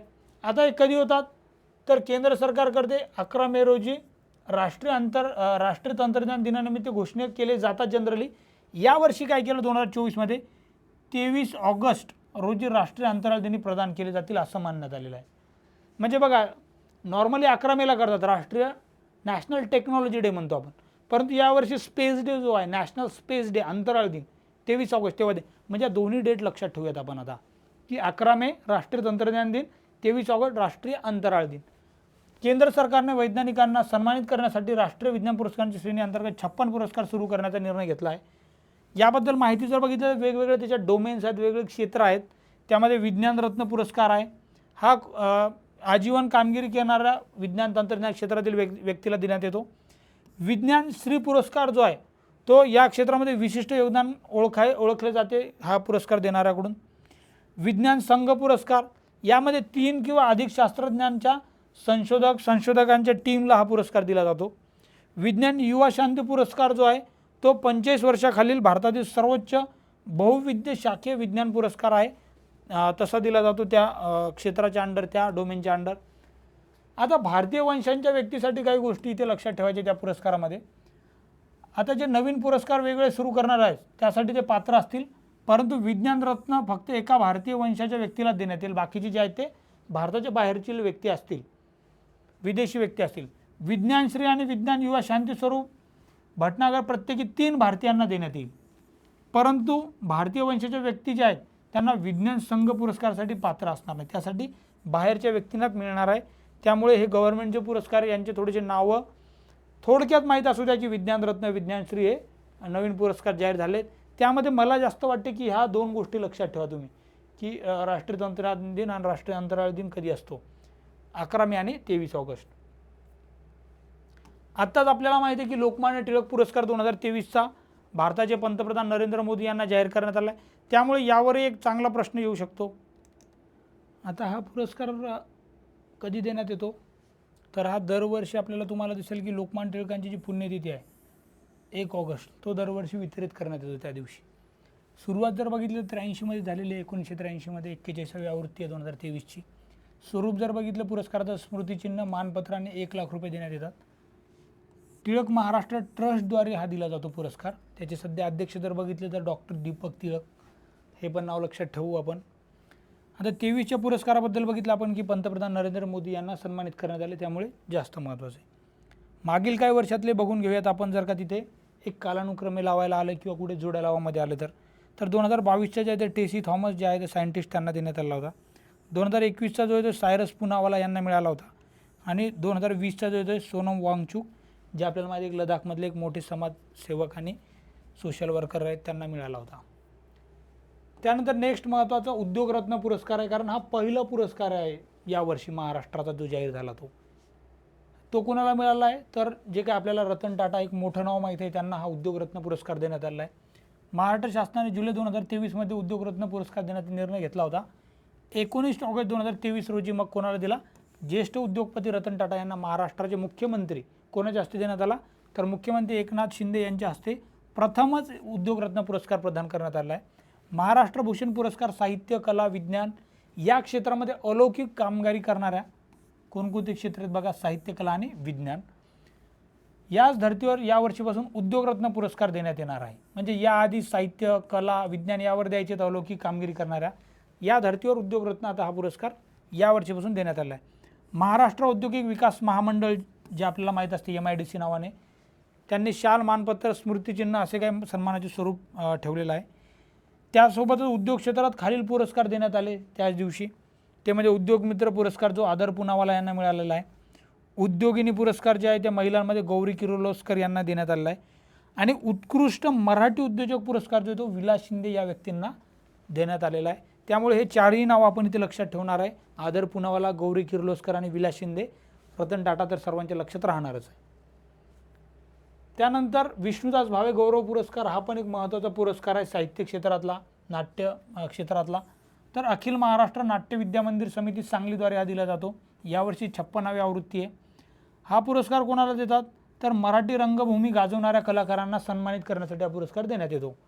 2023चा पुरस्कार व्यक्ती जे आहे ते आपल्याला माहिती आहे प्रशांत दामले, एक मोठे कलाकार अभिनेता आहेत.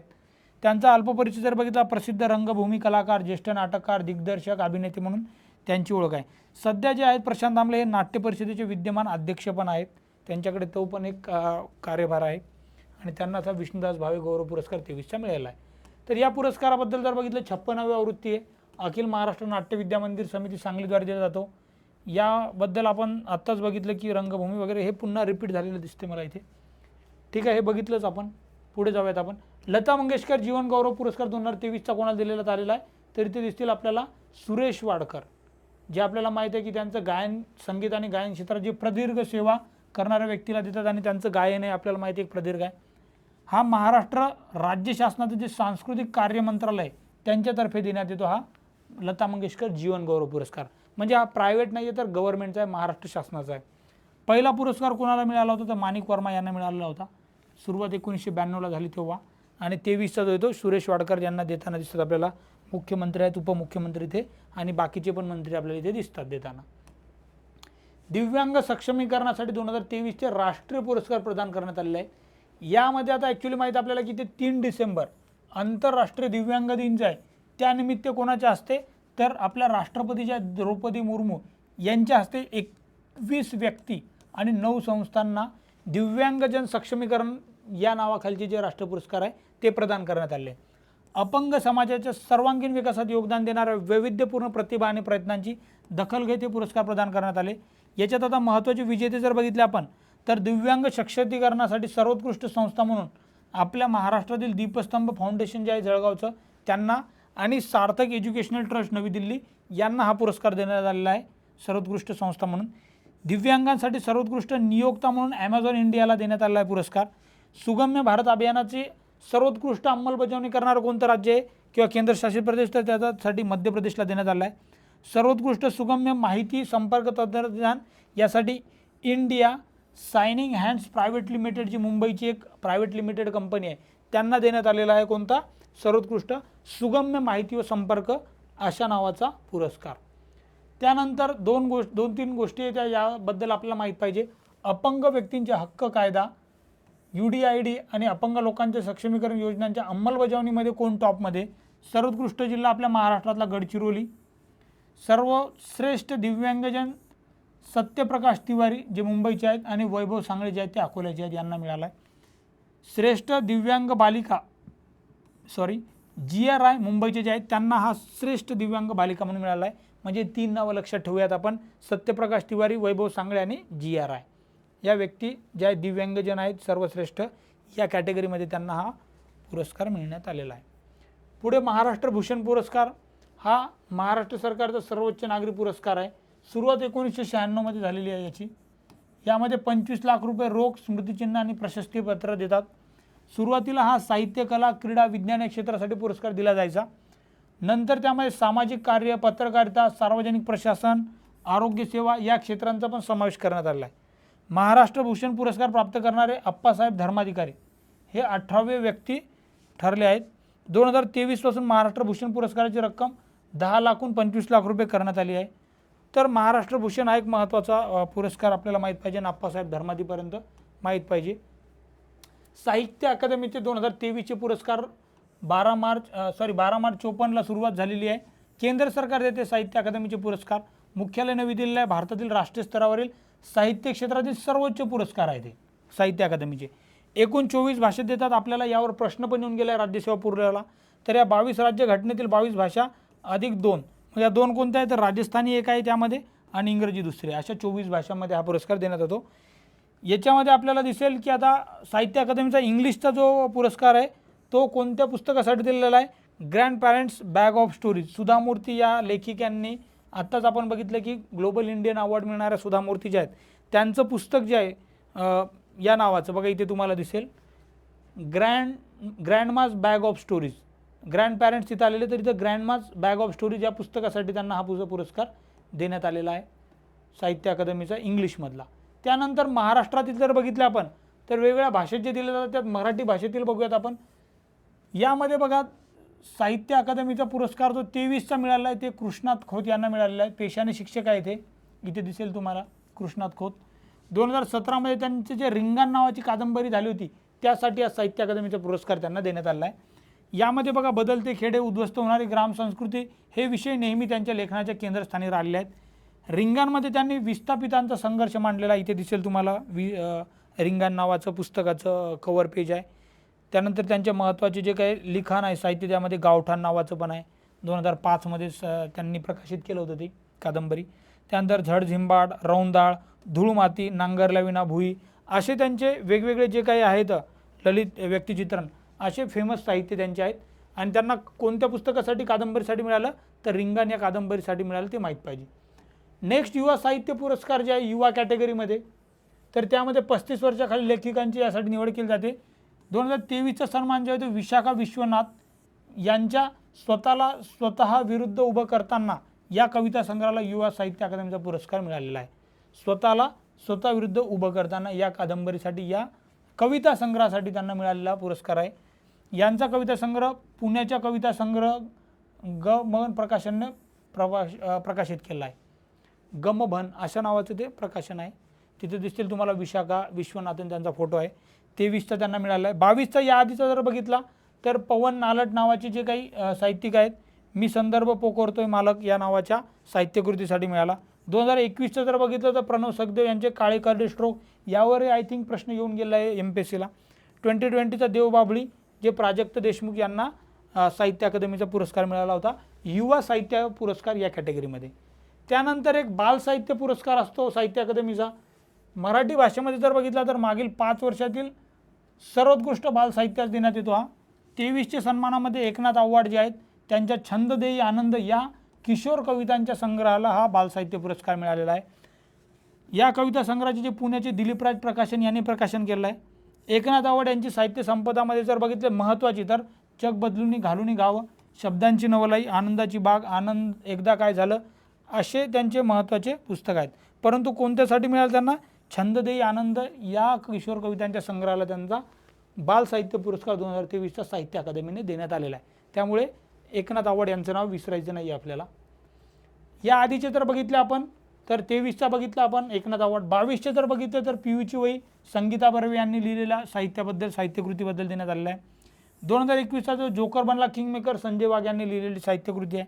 2020चा जो आहे तो आबाची गोष्ट जे आबा महाजन नावाचे साहित्यिक आहेत त्यांनी लिहिलेल्या साहित्यकृती आबाची गोष्टीसाठी देण्यात आला होता।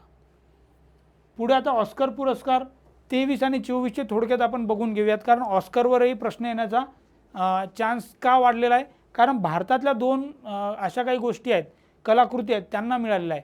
त्यामध्ये सर्वात पहिले तुम्हाला दिसेल की जे नाटू नाटू गाणं आहे त्याला सर्वोत्कृष्ट मूळ गाणे या श्रेणीत मिळालेलं आहे। बाकीचे ऑस्करबद्दलची माहिती आपल्याला माहीत असणे गरजेचं आहे। आता ऑस्करची सुरुवात जी आहे ती 1929मध्ये झालेली दिसते आपल्याला इथे। आता याची जी आवृत्ती ही 95वी होती। पुरस्कार देणारी संस्था जी आहे ती academy of motion pictures art and sciences अशा नावाची आहे, अंपास नावाची। तर इथे बघा अकॅडमी नावं असल्यामुळे त्याला अकॅडमी अवॉर्ड्स पण म्हणतात। या नावाने या पुरस्काराला ओळखला जातो। ऑस्कर पुरस्कार कार्यक्रमात आत्तापर्यंत जे काही वेगवेगळे पुरस्कार सादर करणाऱ्या ज्या व्यक्ती आहेत त्यामध्ये बघा दीपिका पादुकोण ह्या ज्या आहेत यांनी पुरस्कार सादर केले आहेत, तर ही 3री भारतीय ठरलेली आहे। याआधी प्रियंका चोप्रा, पर्सिस खंबाटा या नावाच्या व्यक्ती, प्रियंका चोप्रा पण आपल्याला माहीत आहे, पर्सिस खंबाटा ह्या एक व्यक्ती आहेत आणि दीपिका पादुकोण ह्या 3ऱ्या व्यक्ती ठरलेल्या आहेत भारतीय। हे पण एक थोडी फॅक्ट लक्षात ठेवा, कारण आता भारतीयांना मिळालं तर त्या रिलेटेड सगळ्याच गोष्टी आपल्याला माहीत असणे गरजेचं आहे। ऑस्करच्या 95व्या आवृत्तीत भारताद्वारे इतिहास रचला गेला, कारण त्या सर्वोत्कृष्ट मूळ गाणे म्हणून नाटू नाटू हे जे गाणं दिसते आपल्याला त्या गाण्याला मिळाला। सर्वोत्कृष्ट लघु माहितीपट जे आहे या श्रेणीत द एलिफंट विस्पर्स, जे एक आपण त्याबद्दल डिटेलमध्ये बघूया त्या दोन्ही गोष्टीबद्दल। तर यामध्ये पहिल्यांदा आपण बघूयात की नाटू नाटू या गाण्याबद्दल। तर याचं जे म्युझिक कंपोज केलेलं आहे संगीतकार ते MM किरवानी या नावाचे व्यक्ती तिकडे दिसतील तुम्हाला ते आहेत। जे अरेंजमेंट करायचे असतात ते काळ भैरव नावाचे व्यक्ती आहेत। लिरिक्स जे आहे म्हणजे गीत लेखन जे केलं आहे ते चंद्रबोस नावाची व्यक्ती आहे। सिंगर जे आहे ते राहुल सिप्लीगुंज आणि काल भैरव वगैरे जे काय नाव असेल। कोरिओग्राफर म्हणजे डान्सच्या ज्या स्टेप्स केल्या जातात त्या प्रेम रक्षित यांनी रचलेल्या आहेत। आणि जो चित्रपट आहे तो आपल्याला माहिती आहे RRR, जो SS राजमौली यांनी दिग्दर्शित केलेला चित्रपट आहे आणि ते मोठे एक डायरेक्टर आहेत आपल्याला माहीत आहे। तर अशा प्रकारे नाटू नाटू गाण्याबद्दल ही सर्व माहिती असली पाहिजे. किरवाणी, काळभैरव, चंद्रबोस, राहुल सिप्लिगुंज यावरचं काही जरी विचारलं तर आपल्याला आलं पाहिजे. कारण MPSC काय करू शकते कधी कधी की त्यांना मिळाला नाही पुरस्कार, कोणत्या नाटू नाटूला मिळाला, मग त्याबद्दल काहीतरी 2-3 स्टेटमेंट देऊन आपल्याला प्रश्न विचारू शकतात, तर ते आपल्याला जमले पाहिजे. नेक्स्ट जो मिळालेला आहे ॲक्च्युली द एलिफंट विस्परचं बघून घेऊयात एकदा. कारण इंडियन जी काय डॉक्युमेंटरी आहे ही कथा जी आहे ती बोमन आणि बेली या 2 आदिवासी जोडप्यांची आहे. इथे दिसतील बघा ते 2 जोडपे. तर बोमन आणि बेली हे काय होतात, मधुमलाई व्याघ्र प्रकल्प जे आहे तिथे एका अनाथ हत्तीला दत्तक घेतात, त्याचे नाव रघु ठेवतात, त्याचं उत्तम पालनपोषण करून हत्तीला वाढवतात आणि एक हत्ती त्या दोघांच्या आयुष्यात कसा बदल घडून आणतो याची जी आहे ती डॉक्युमेंटरी कथा आहे. द एलिफंट विस्पर या लघुपटात दाखवण्यात आलेली आहे. जेव्हाही तुम्हाला वेळ मिळेल तेव्हा नक्की डॉक्युमेंटरी बघा, बघण्यासारखी डॉक्युमेंटरी आहे. माहितीपट निर्मात्या जे आहेत त्यांच्या कार्तिक गोन्साल्विस या इथे दिसतील तुम्हाला, त्या यांनी दिग्दर्शित केलेली आहे. तामिळनाडूमधील जे मुदुमलाई राष्ट्रीय उद्यान आहे तिथे संपूर्ण चित्रीकरण झालेलं आहे चित्रपटाचं आणि थोडे सत्य घटनेवर आधारित टाईप केलेली आहे, कारण डॉक्युमेंटरी आहे त्यामुळे बघण्यासाठी तुम्हाला खूप एक चांगलं कलाकृती असं म्हणू शकतो आपण. त्यांना कोणत्या श्रेणीमध्ये मिळालं तर त्यांना सर्वोत्कृष्ट लघु माहितीपट या श्रेणीमध्ये मिळालेलं आहे द एलिफंट विस्परला. त्यानंतर 2023 जर बघितलं आपण तर यामध्ये एक मूवी होता everything everywhere all at once, इथे दिसेल त्याला 7 ऑस्कर पुरस्कार मिळालेले दिसतात आपल्याला. मग कोणकोणते, सर्वोत्कृष्ट चित्रपट, सर्वोत्कृष्ट अभिनेत्री, ती अभिनेत्री आहे तिथे, सर्वोत्कृष्ट सहाय्यक अभिनेता, सर्वोत्कृष्ट सहाय्यक अभिनेत्री, best cinematography, best director, best original screenplay, अशा 7 कॅटेगरीमध्ये त्यांना मिळाले आहेत. त्यांचे व्यक्ती कोणते आहेत ते लक्षात ठेवायचे का, तर ते पण आपण बघून घेऊयात पुढच्या स्लाइड्सवर. आता पुरस्कार श्रेणी विजेते बघू. सर्वोत्कृष्ट चित्रपट बघितला आपण everything everywhere all at once. दिग्दर्शक जे आहेत त्या चित्रपटाचे डॅनियल क्वान आणि डॅनियल शिनेर्ट, हे बघा इथे दिसतील तुम्हाला, हे आहेत इथे दोघंजण, डॅनियल क्वान आणि डॅनियल शिनेर्ट. तर डॅनियल तर क्वान आणि शिनेर्ट असे 2 नावं लक्षात ठेवा फक्त. अभिनेता जे आहे ते ब्रँडन फ्रेझर जे आहे द व्हेल या चित्रपटातील, इथे आहे का, येस आहे, ब्रँडन फ्रेझर जे आहेत ते व्यक्ती बघून घ्या, थोडंसं चित्र बघितल्यानंतर लक्षात राहायला सोपं जाते आपल्याला. त्याने सर्वोत्कृष्ट अभिनेत्री जे आहे ते मिशेल येओह जे आपण मागच्या याच्यात आपण बघितलं होतं ना चित्र, इथे बघा, ह्या ज्या ॲक्ट्रेस आहेत त्यांना बेस्ट ॲक्ट्रेस मिळालेला आहे. त्यांचं नाव काय, तर मिशेल येओह असं अभिनेत्रींचं नाव आहे.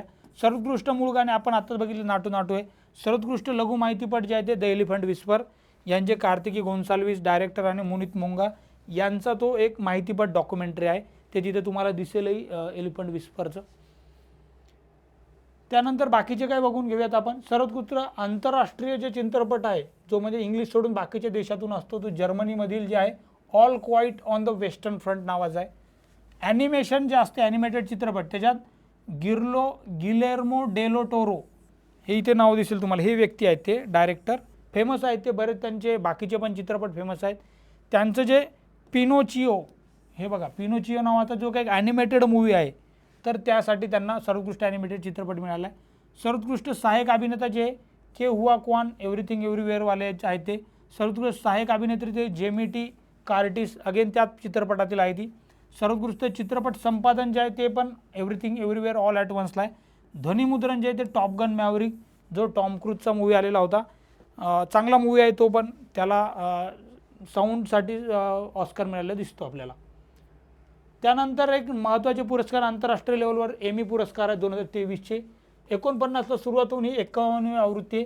त्यामध्ये टेलिव्हिजन उद्योगातील सर्वोत्कृष्टतेसाठी हा पुरस्कार दिला जातो. यामध्ये 3 संस्था इन्व्हॉल्व आहेत पुरस्कार देण्यामध्ये.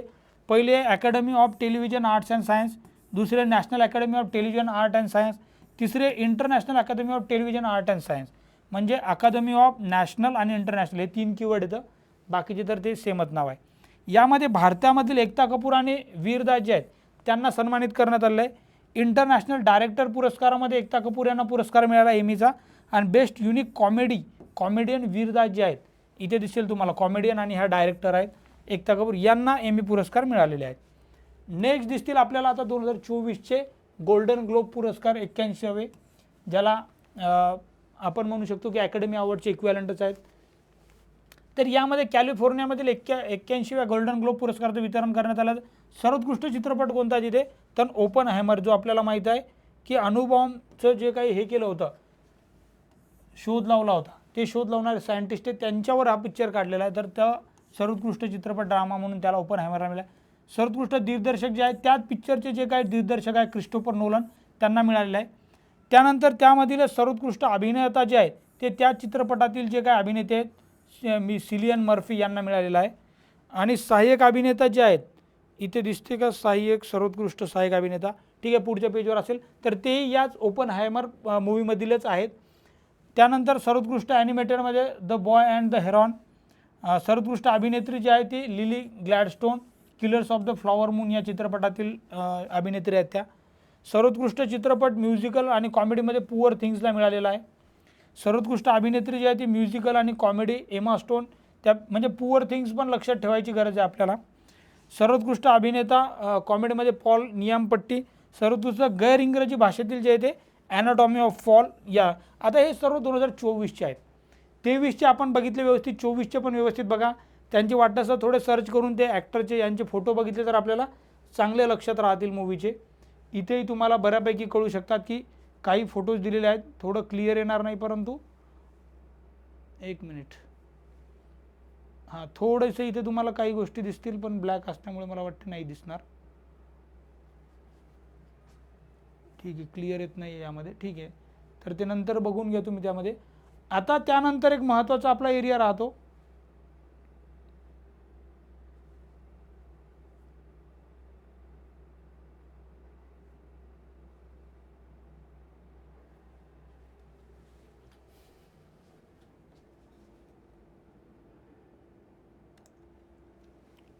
ॲक्च्युली ऑस्कर आणि गोल्डन ग्लोब 2023-24चे बघितले आपण. त्यामधले काही महत्त्वाचे नावं तुम्ही व्यवस्थित लक्षात ठेवा. यानंतर आपल्याला महत्त्वाचे येतात पुरस्कार, ते म्हणजे नोबेल पुरस्कार. आता नोबेल पुरस्काराबद्दल थोडंसं व्यवस्थित, कारण यावरही बऱ्याचदा प्रश्न विचारले गेलेले आहेत. यांची स्थापना 1901 पासून झालेली आहे. स्वीडिश शास्त्रज्ञ होते अल्फ्रेड नोबल, यांच्या स्मरणार्थ दिला जातो हा पुरस्कार. यामध्ये सुरुवात 1901 मध्ये जरी झाली असेल वेगवेगळ्या क्षेत्रामध्ये, परंतु अर्थशास्त्रातील नोबेल जे आहे त्याची स्थापना थोडी लेट म्हणजे 1968 मध्ये झालेली आहे. पुरस्काराचं वितरण दरवर्षी 10 डिसेंबरला होते. जवळपास सर्व जे आहेत पुरस्कार ते स्वीडनची राजधानी जी आहे स्टॉकहोम इथे वितरण होते. परंतु शांततेचा नोबेल जो आहे तो नॉर्वेची राजधानी ओस्लो इथे होतो. म्हणजे यावर जर का प्रश्न आला की नोबेल पुरस्काराचं वितरण कुठे होते तर स्वीडनची राजधानी स्टॉकहोम. जर त्यांनी स्पेसिफिक विचारलं शांततेचा नोबेल तर मग आपण सांगणार नॉर्वेची राजधानी जी ओस्लो तिथे होते. आत्तापर्यंत 1940 आणि 42 मध्ये हा पुरस्कार दिला गेला नाही, तेव्हा वर्ल्ड वॉर II सुरू होता आपल्याला माहीत असेल. हा पुरस्कार मरणोत्तर दिला जात नाही, परंतु त्यामध्ये 2 अपवाद आहेत, ते बघूयात आपण कोणाला दिलेले आत्तापर्यंत. एका वेळी जास्तीत जास्त 3 व्यक्तींना विभागून दिला जातो, त्यापेक्षा जास्त नाही. त्यामुळे तुम्हाला 3 व्यक्ती दिसतील या नोबेलमध्ये. आता पहिलाच पुरस्कार जो आहे तो वैद्यकशास्त्रातील आहे, नोबेल 2023चा, ज्याला फिजिओलॉजी किंवा मेडिसिनमधील नोबेल असं म्हणतात. त्यामध्ये बघा 2 व्यक्ती आहेत, ड्रू वाईजमन आणि कॅटलिन कॅरिको. कॅटलिन कॅरिको ह्या महिला ज्या आहेत त्यांचे देश जो आहे तो हंगेरी या देशाच्या आहेत त्या, आणि ड्रू वाईजमन जे ते अमेरिकेचे सायंटिस्ट आहेत. तर या दोघांना हा विभागून देण्यात आलेला आहे. पेनसिल्व्हेनिया विद्यापीठाच्या दोघांनी एकत्र मिळून संशोधन केलेलं. कोणत्या एरियावर संशोधन केलं कार्य तर कोविड-19 विरुद्ध प्रभावी मेसेंजर रायबोन्यूक्लिक ॲसिड, ज्याला mRNA म्हणतो आपण, M स्टँड्स फॉर मेसेंजर, या लसींचा विकास करणे त्यासाठी सक्षम करणाऱ्या न्यूक्लिओसाइड बेस सुधारणाबाबत त्यांनी केलेल्या संशोधनासाठी त्यांना हा पुरस्कार मिळवलेला आहे. आपल्याला माहिती आहे की एखादी वॅक्सिन बनवायची तर त्याला जास्त वेळ लागतो. तर आता या mRNAची खासियत अशी आहे, याचं डिटेल जर वाचलं तुम्हाला कळेल की mRNAची जर का वॅक्सिन तुम्ही बनवू शकता, त्याचे जे काही इथे बघा म्हणलेले न्यूक्लिओसाइड बेस जी सुधारणा, तर ते जर बेस तुम्हाला लवकर मिळाले तर वॅक्सिन संशोधन करण्यासाठी जो कालावधी तो एकदम कमी होतो. म्हणजे इथे वर्षभर लागते तर तो 1-2 महिन्यामध्ये ती वॅक्सिन बनू शकते. त्यामुळे संशोधन खूप महत्त्वाचं आहे.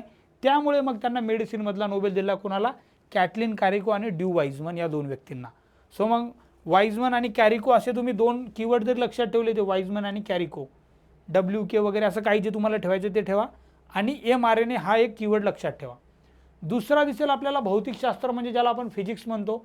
तर या अमेरिकेच्या ओहियो विद्यापीठामधील जे काय प्राध्यापक आहे प्रोफेसर तिथलचे पियर ॲगेस्टिनी, जर्मनीच्या मॅक्स प्लँक विद्यापीठातील फेरेन्स क्राउन्स, आणि स्वीडनमधील एक विद्यापीठ आहे तिथील ॲन लेहर, म्हणजे इथे दिसतील तुम्हाला बघा, ॲगोस्टिनी, क्रॉज आणि ह्युलर, ॲनी ह्युलर. तर ह्या 3 व्यक्तींना मिळालेला आहे इथे विभागून हा.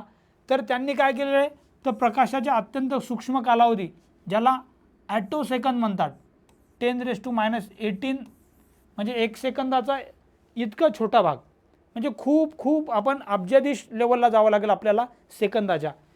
तिथे जे पल्सेस तयार होतात ते पल्सेसचं त्यांनी संशोधन केलं आणि त्या प्रयोगाला हा पुरस्कार जाहीर झाला आहे. आता या तिघांनी वेगवेगळ्या ठिकाणी हे केलेलं आहे याचं संशोधन वगैरे त्या ऑटो सेकंदला. आता थोडक्यात जर माहिती सांगायची झाली तर हे का महत्त्वाचं आहे, तर या ऑटो सेकंदला इलेक्ट्रॉन प्रोटॉन जे आहेत आपल्या न्यूक्लियसमध्ये ॲटमच्या, त्यामध्ये त्यांचं जे काही बिहेवियर आहे ते थोडं वेगळं होते आणि ते स्टडी करायला सोपं आहे असं मानलं जाते. त्यामुळे मग त्या लेवलवर जाऊन ते स्टडी करू शकले. त्यामुळे आपल्या ब्रह्मांडाची निर्मिती त्याबद्दल पण संशोधन करणं सोपं जाईल असं सायंटिस्ट लोकांचं म्हणणं आहे. मग त्याच्यासाठी त्यांना भौतिकशास्त्रातील नोबेल देण्यात आला आहे. तिन्ही नावं लक्षात ठेवा, ऑगस्टिनी, क्राउज आणि लिहेर, ॲन लिहेर, हे तिन्ही नावं महत्त्वाचे. आणि त्यांचं संशोधन काय, तर सूक्ष्म कालावधी जे 10⁻18 ॲटो सेकंद. तर ह्या 3-4 गोष्टी जर लक्षात ठेवल्या तर आपल्याला त्याच्यावरचा प्रश्न सुटू शकतो. ठीक आहे. अजून एक गोष्ट लक्षात ठेवा की या प्राध्यापक ॲन ज्या आहेत ह्या ज्या आहेत त्या 5व्या महिला आहेत फिजिक्समध्ये नोबेल मिळवणाऱ्या आत्तापर्यंतच्या. त्यानंतर केमिस्ट्री म्हणजेच रसायनशास्त्रामध्ये 3 व्यक्तींना मिळालेलं आहे, ते पण आपल्याला दिसतील इथं. बावेंडी नावाचे जे आहेत MITचे प्रोफेसर आहेत. त्यानंतर लुईस ब्रूस जे आहेत ते कोलंबिया युनिव्हर्सिटीचे आहेत आणि ॲलेक्स एकिमोव जे आहेत ते न्यूयॉर्कमधील नॅनो क्रिस्टल टेक्नॉलॉजीचे आहेत. म्हणजे 3 नावंही लक्षात ठेवा, बावेंडी इथे दिसेल तुम्हाला, ब्रूस आणि एकिमोव.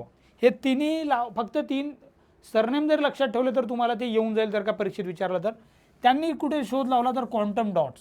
क्वांटम डॉट्स काय तर नॅनोकण 10⁻⁹ जे नॅनो पॉवर म्हणतो आपण, त्या नॅनोकणचा शोध लावून त्यांची सर्वप्रथम निर्मिती करणाऱ्या 3 अमेरिकी शास्त्रज्ञांना रसायनशास्त्राचं नोबेल मिळालं आहे.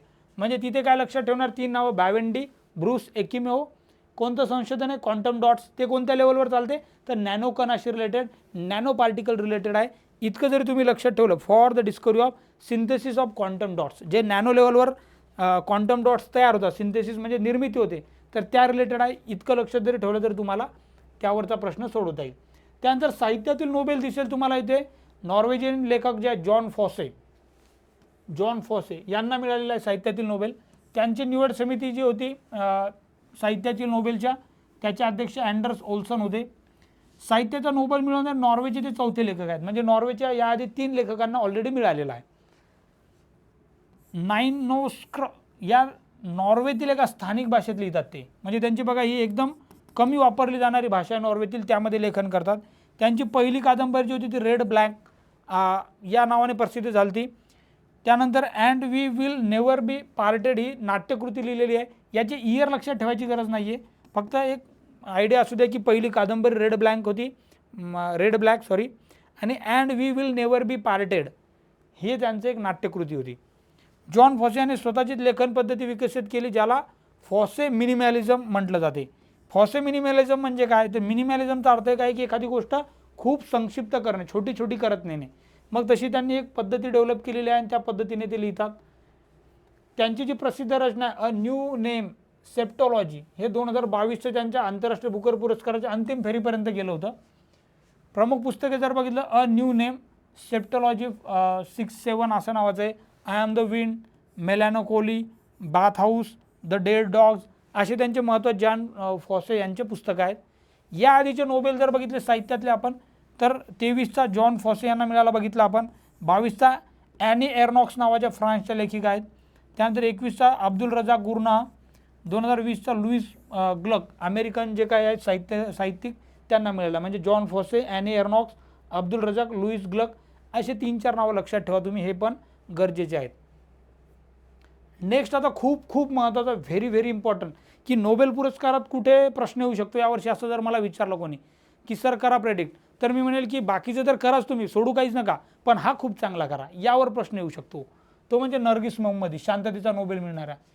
इराणमधील महिलांच्या हक्कांसाठी अनेक दशके लढा दिलेल्या मानवी हक्क कार्यकर्ता नर्गिस मोहम्मदी यांना शांततेचा नोबेल मिळाला. महिलांवरील अत्याचाराविरोधात लढलेल्या 51 वर्षीय नर्गिस यांना आत्तापर्यंत 13 वेळा, किती वेळा, 13 वेळा जवळपास अटक करण्यात आली असून विविध प्रकरणात 31 वर्षाची शिक्षा जाहीर झालेली आहे, तरी महिलांच्या हक्कांसाठी लढत आहेत त्या. या निवड समितीचे अध्यक्ष कोण आहेत? बेरेट रिट्स अँडरसन आहेत. इराणी निर्देशक जे आहेत, आपल्याला माहिती आहे की तिथे महिलांनी निर्देशन केलं गव्हर्नमेंट विरुद्ध, तिथे जे काही जाचकाठी टाकल्या जातात त्यांच्या कपडे घालण्याहून वगैरे वेगवेगळ्या गोष्टीहून, तर तिथलच्या निर्देशकाने स्वीकारलेलं ब्रीदवाक्य जे आहे स्त्री जीवन स्वातंत्र्य, विमेन लाईफ फ्रीडम, यासाठी नर्गिस मोहम्मदी यांचे समर्पण आणि कार्य योग्यरित्या व्यक्त करते असे निवड समितीने म्हटलं आहे. शांततेसाठीचं नोबेल पारितोषिक मिळालेल्या नर्गिस या 19व्या महिला आहेत आत्तापर्यंतच्या आणि इराणमधील दुसऱ्या आहेत. यापूर्वी इराणच्या ज्या शिरीन इबादी नावाच्या आहेत त्यांना 2003 शांततेचा नोबेल मिळाला होता. म्हणजे एक लक्षात घ्या, शिरीन इबादी ह्या पण महिलाच आहेत दुसऱ्या इराणमधल्या, आणि नर्गिस मोहम्मदी या वर्षीच्या मिळालेल्या 51 वर्षीय आणि महिलांच्या ह्युमन राईट्स मानवी हक्कांसाठी सतत लढत असतात. त्या अजूनही त्या जेलमध्ये आहेत. त्यांना जेलमध्येच मिळाला म्हणजे ते काय स्वीकारायला जाऊ शकले नाही, कारण त्यांना इराण सरकारने कैदेत ठेवलेलं आहे. तर 31 वर्षाची शिक्षा झालेली आहे त्यांना आणि तिथून अजून पण ते लढा देत आहेत गव्हर्नमेंट विरुद्ध. त्यानंतर अर्थशास्त्रातील नोबेल, हे पण एक मी म्हणेल की खूप एक चांगलं नोबेल मिळालेलं आहे. त्यामध्ये कोणाला मिळालं आहे तर क्लॉडिया गॉल्डिन दिसतील तुम्हाला इथे. तर हे कशासाठी मिळालं तर पहिल्यांदा आपण त्यांचं बॅकग्राऊंड बघू. अमेरिकेतील हार्वर्ड युनिव्हर्सिटीमध्ये अर्थशास्त्राच्या त्या प्राध्यापिका आहेत. श्रमिकांच्या बाजारातील म्हणजे लेबर मार्केट, महिला वर्गांची भागीदारी आणि योगदान, कारण लेबर मार्केटबद्दल आत्तापर्यंत पुरुषांबद्दल बराच रिसर्च झाला होता, पण स्पेसिफिक महिलांचं काय योगदान असते, काय त्यांची कामगिरी असते, त्या अधिक चांगल्या पद्धतीने समजून घेण्या जगासमोर मांडण्याचा त्यांनी प्रयत्न केला. तसे त्यांनी थेरम डेव्हलप केले, तसे फॉर्म्युले डेव्हलप केले. त्यामुळे त्यांच्या त्या कामाबद्दल, त्यांच्या ज्या रिसर्चबद्दल त्यांना इकॉनॉमिक्सचा नोबेल देण्यात आलेला आहे. याचे अध्यक्ष जेकब स्विकेन्स होते या निवड समितीचे इकॉनॉमिक्सच्या. आत्तापर्यंत जिंकणाऱ्या ज्या महिला जर बघितला तर एलिनॉर ऑस्ट्रॉम 2009 इस्टर डफ्लो 2019 आणि क्लॉडिया गोल्डिन 2023. या इस्टर डफ्लो तर आपल्याला माहिती आहे की आपल्या इंडियन जे काही इकॉनॉमिस्ट आहेत त्यांना आणि यांना मिळून हा नोबेल मिळाला होता 2019चा. अभिजित बॅनर्जी जे त्यांचं नाव आहे आणि त्यांच्या वाईफच आहे ते इस्टर डफ्लो, त्यांना 2019 मिळाला होता. आणि क्लॉडिया गोल्डिन 2023, हे तर आता आपण बघितलंच. आता ॲक्च्युली या पुरस्काराचं नाव पण इकॉनॉमिक्सच्या जे आहे ना ते रिस्क बँक असं येऊन जाईल तुम्हाला इथे. Risk bank prize in economics म्हणतात त्याला. तर हे नाव पण थोडं कन्फ्यूज होऊन जायचं नाही, कारण 1968 सुरू झालं तर तेव्हा त्या बँकेनं तिथे पुढाकार घेतला होता, त्यामुळे त्याला तसं नाव देण्यात आलेलं आहे. परंतु तो पण अर्थशास्त्रातील नोबेलच आहे. आता यामध्ये नोबेलबद्दल काही गोष्टी बघून घेऊयात आपण. सर्वात तरुण विजेती कोण आहे आत्तापर्यंत नोबेलमध्ये? मलाई युसुफजाई. सर्वात वयोवृद्ध जॉन बी गुडइनफ आहेत. नोबेल पुरस्कार विजेते पहिल्या महिला ज्या मेरी क्युरी सायंटिस्ट आहेत. 2दा नोबेल पुरस्कार जिंकणारी एकमेव महिला त्या पण मेरी क्युरीज आहेत. महात्मा गांधीजींना आत्तापर्यंत 5 वेळा नामांकन मिळालं, परंतु कधीच मिळालं नाही. 37, 38, 39, 47, 48. एकापेक्षा जास्त वेळा नोबेल जिंकणारे व्यक्ती कोण आहेत? मेरी क्युरी यांना भौतिकशास्त्रात 1903, रसायनशास्त्रात 1911. जॉन बार्डिन नावाचे जे काही सायंटिस्ट आहेत त्यांना भौतिकशास्त्रातच 2 वेळा 56 आणि 72 मिळाला. लिन पॉलिंग यांना रसायनशास्त्रात 54 आणि शांततेत 62. फ्रेडरिक संगेर जे आहेत त्यांना रसायनशास्त्रात 58 आणि 80 मिळाला होता. असे 2 वेळा मिळणारे Marie Curie, John Bardeen, Linus Pauling आणि फ्रेडरिक संगेर आहेत. त्यानंतर संस्था जर बघितला एकापेक्षा जास्त वेळ मिळणार आहे तर रेड क्रॉस आणि united nation human right council जे आहेत त्यांना मिळालेला आहे. रेड क्रॉसला शांततेचा 17, 44 आणि 63 मिळाला. UNची जी संस्था आहे त्याला 54 आणि 80 मिळालेला आहे. आता मरणोत्तर हा प्रदान केला जात नाही, पण 2 अपवाद आहेत. एक म्हणजे एरिक कार्लफेल्ट ज्यांना 1931 साहित्यातील मिळाला होता आणि डेंग हॅमरशोल्ड यांना 1961 शांततेचा मिळाला आहे. असे मरणोत्तर मिळणाऱ्या 2च आपल्याला अपवाद इथे मिळून येतात. अशा प्रकारे जे आहेत ते आपले सर्व जवळपास अवॉर्ड जे आहेत ते संपलेले आहेत. नेक्स्ट लेक्चरमध्ये आपण नवीन टॉपिक घेऊन भेटणार आहे. त्याआधी सर्वांना मी हे करतो की सर्व गोष्टी तुम्हाला सर्व व्हिडिओज बघण्यासाठी आपलं विद्यागुरू अकॅडमीचं चॅनल जे आहे ते सबस्क्राईब करा. त्यामध्ये चालू घडामोडीची आता हा व्हिडिओ पकडून जवळपास 9 व्हिडिओ होतील. ते 9 व्हिडिओमध्ये जवळपास 1.5 वर्षातील सर्व चालू घडामोडी तुम्हाला मिळतील. त्यानंतर बाकीचे जिओग्राफीचे PYQ ॲनालिसिस मिळतील. सायन्सचे जे बऱ्याच लोकांना प्रॉब्लेमॅटिक थोडंसं अवघड जातो त्याचं PYQ ॲनालिसिस मिळेल. पॉलिटीचं मिळेल. एन्व्हायरमेंटचे पण आपले PYQ ॲनालिसिस केले आहेत. हिस्ट्रीचे तर MPSCचे टॉपर गिरीश पारेकर सर यांनी केलेले आहेत. तर अशा प्रकारे तुम्हाला वेगवेगळे टॉपिक इथे स्टडी करायला मिळतील प्रिलिमचे. आता प्रिलिम आजच थोडीशी पुढे गेलेली आहे. 21 जुलै म्हणजे तुम्हाला 15 दिवस जास्त मिळतात. आधी 6 जुलै होती, आता 21 जुलैला गेलेली आहे. तर मग 21 जुलैपर्यंत तुमचं करंट चांगलं होऊ शकते. तर त्यासाठी तुम्ही चांगलं व्हिडिओ बघा, त्याचा फायदा होईल. त्यानंतर बऱ्याच विद्यार्थ्यांची मागणी आहे की या लेक्चरच्या PDF पण शेअर करा. तर मी त्या टेलिग्राम ग्रुपवर शेअर करण्याचा प्रयत्न करतो 1-2 दिवसांमध्ये. त्यासाठी तुम्ही आपलं जे विद्यागुरू ऑफिशियल टेलिग्राम चॅनल आहे त्याला सबस्क्राईब करा. त्यावर मी या PDF ज्या आहेत त्या शेअर करतो 2-3 दिवसांमध्ये. या 1-2 दिवसांमध्ये येणाऱ्या सर्व ज्या करंट अफेअरच्या PDF आहेत त्या शेअर करतो. तर आत्ता अभ्यास चालू ठेवा चांगला. करंटच्या काही तुमच्या काही सूचना असतील, तुमचे सजेशन असतील, कमेंटमध्ये मला नक्की कळवा. तुम्हाला आवडत असेल त्याही द्या. काही जर अजून निगेटिव्ह फीडबॅक असेल तर तोही द्या. त्यात काही हरकत नाही, मी तोही कन्सिडर करेन आणि त्यावरही काम करण्याचा प्रयत्न करेन. तर आपण भेटूयात नेक्स्ट व्हिडिओमध्ये विथ न्यू लेक्चर. थँक्यू.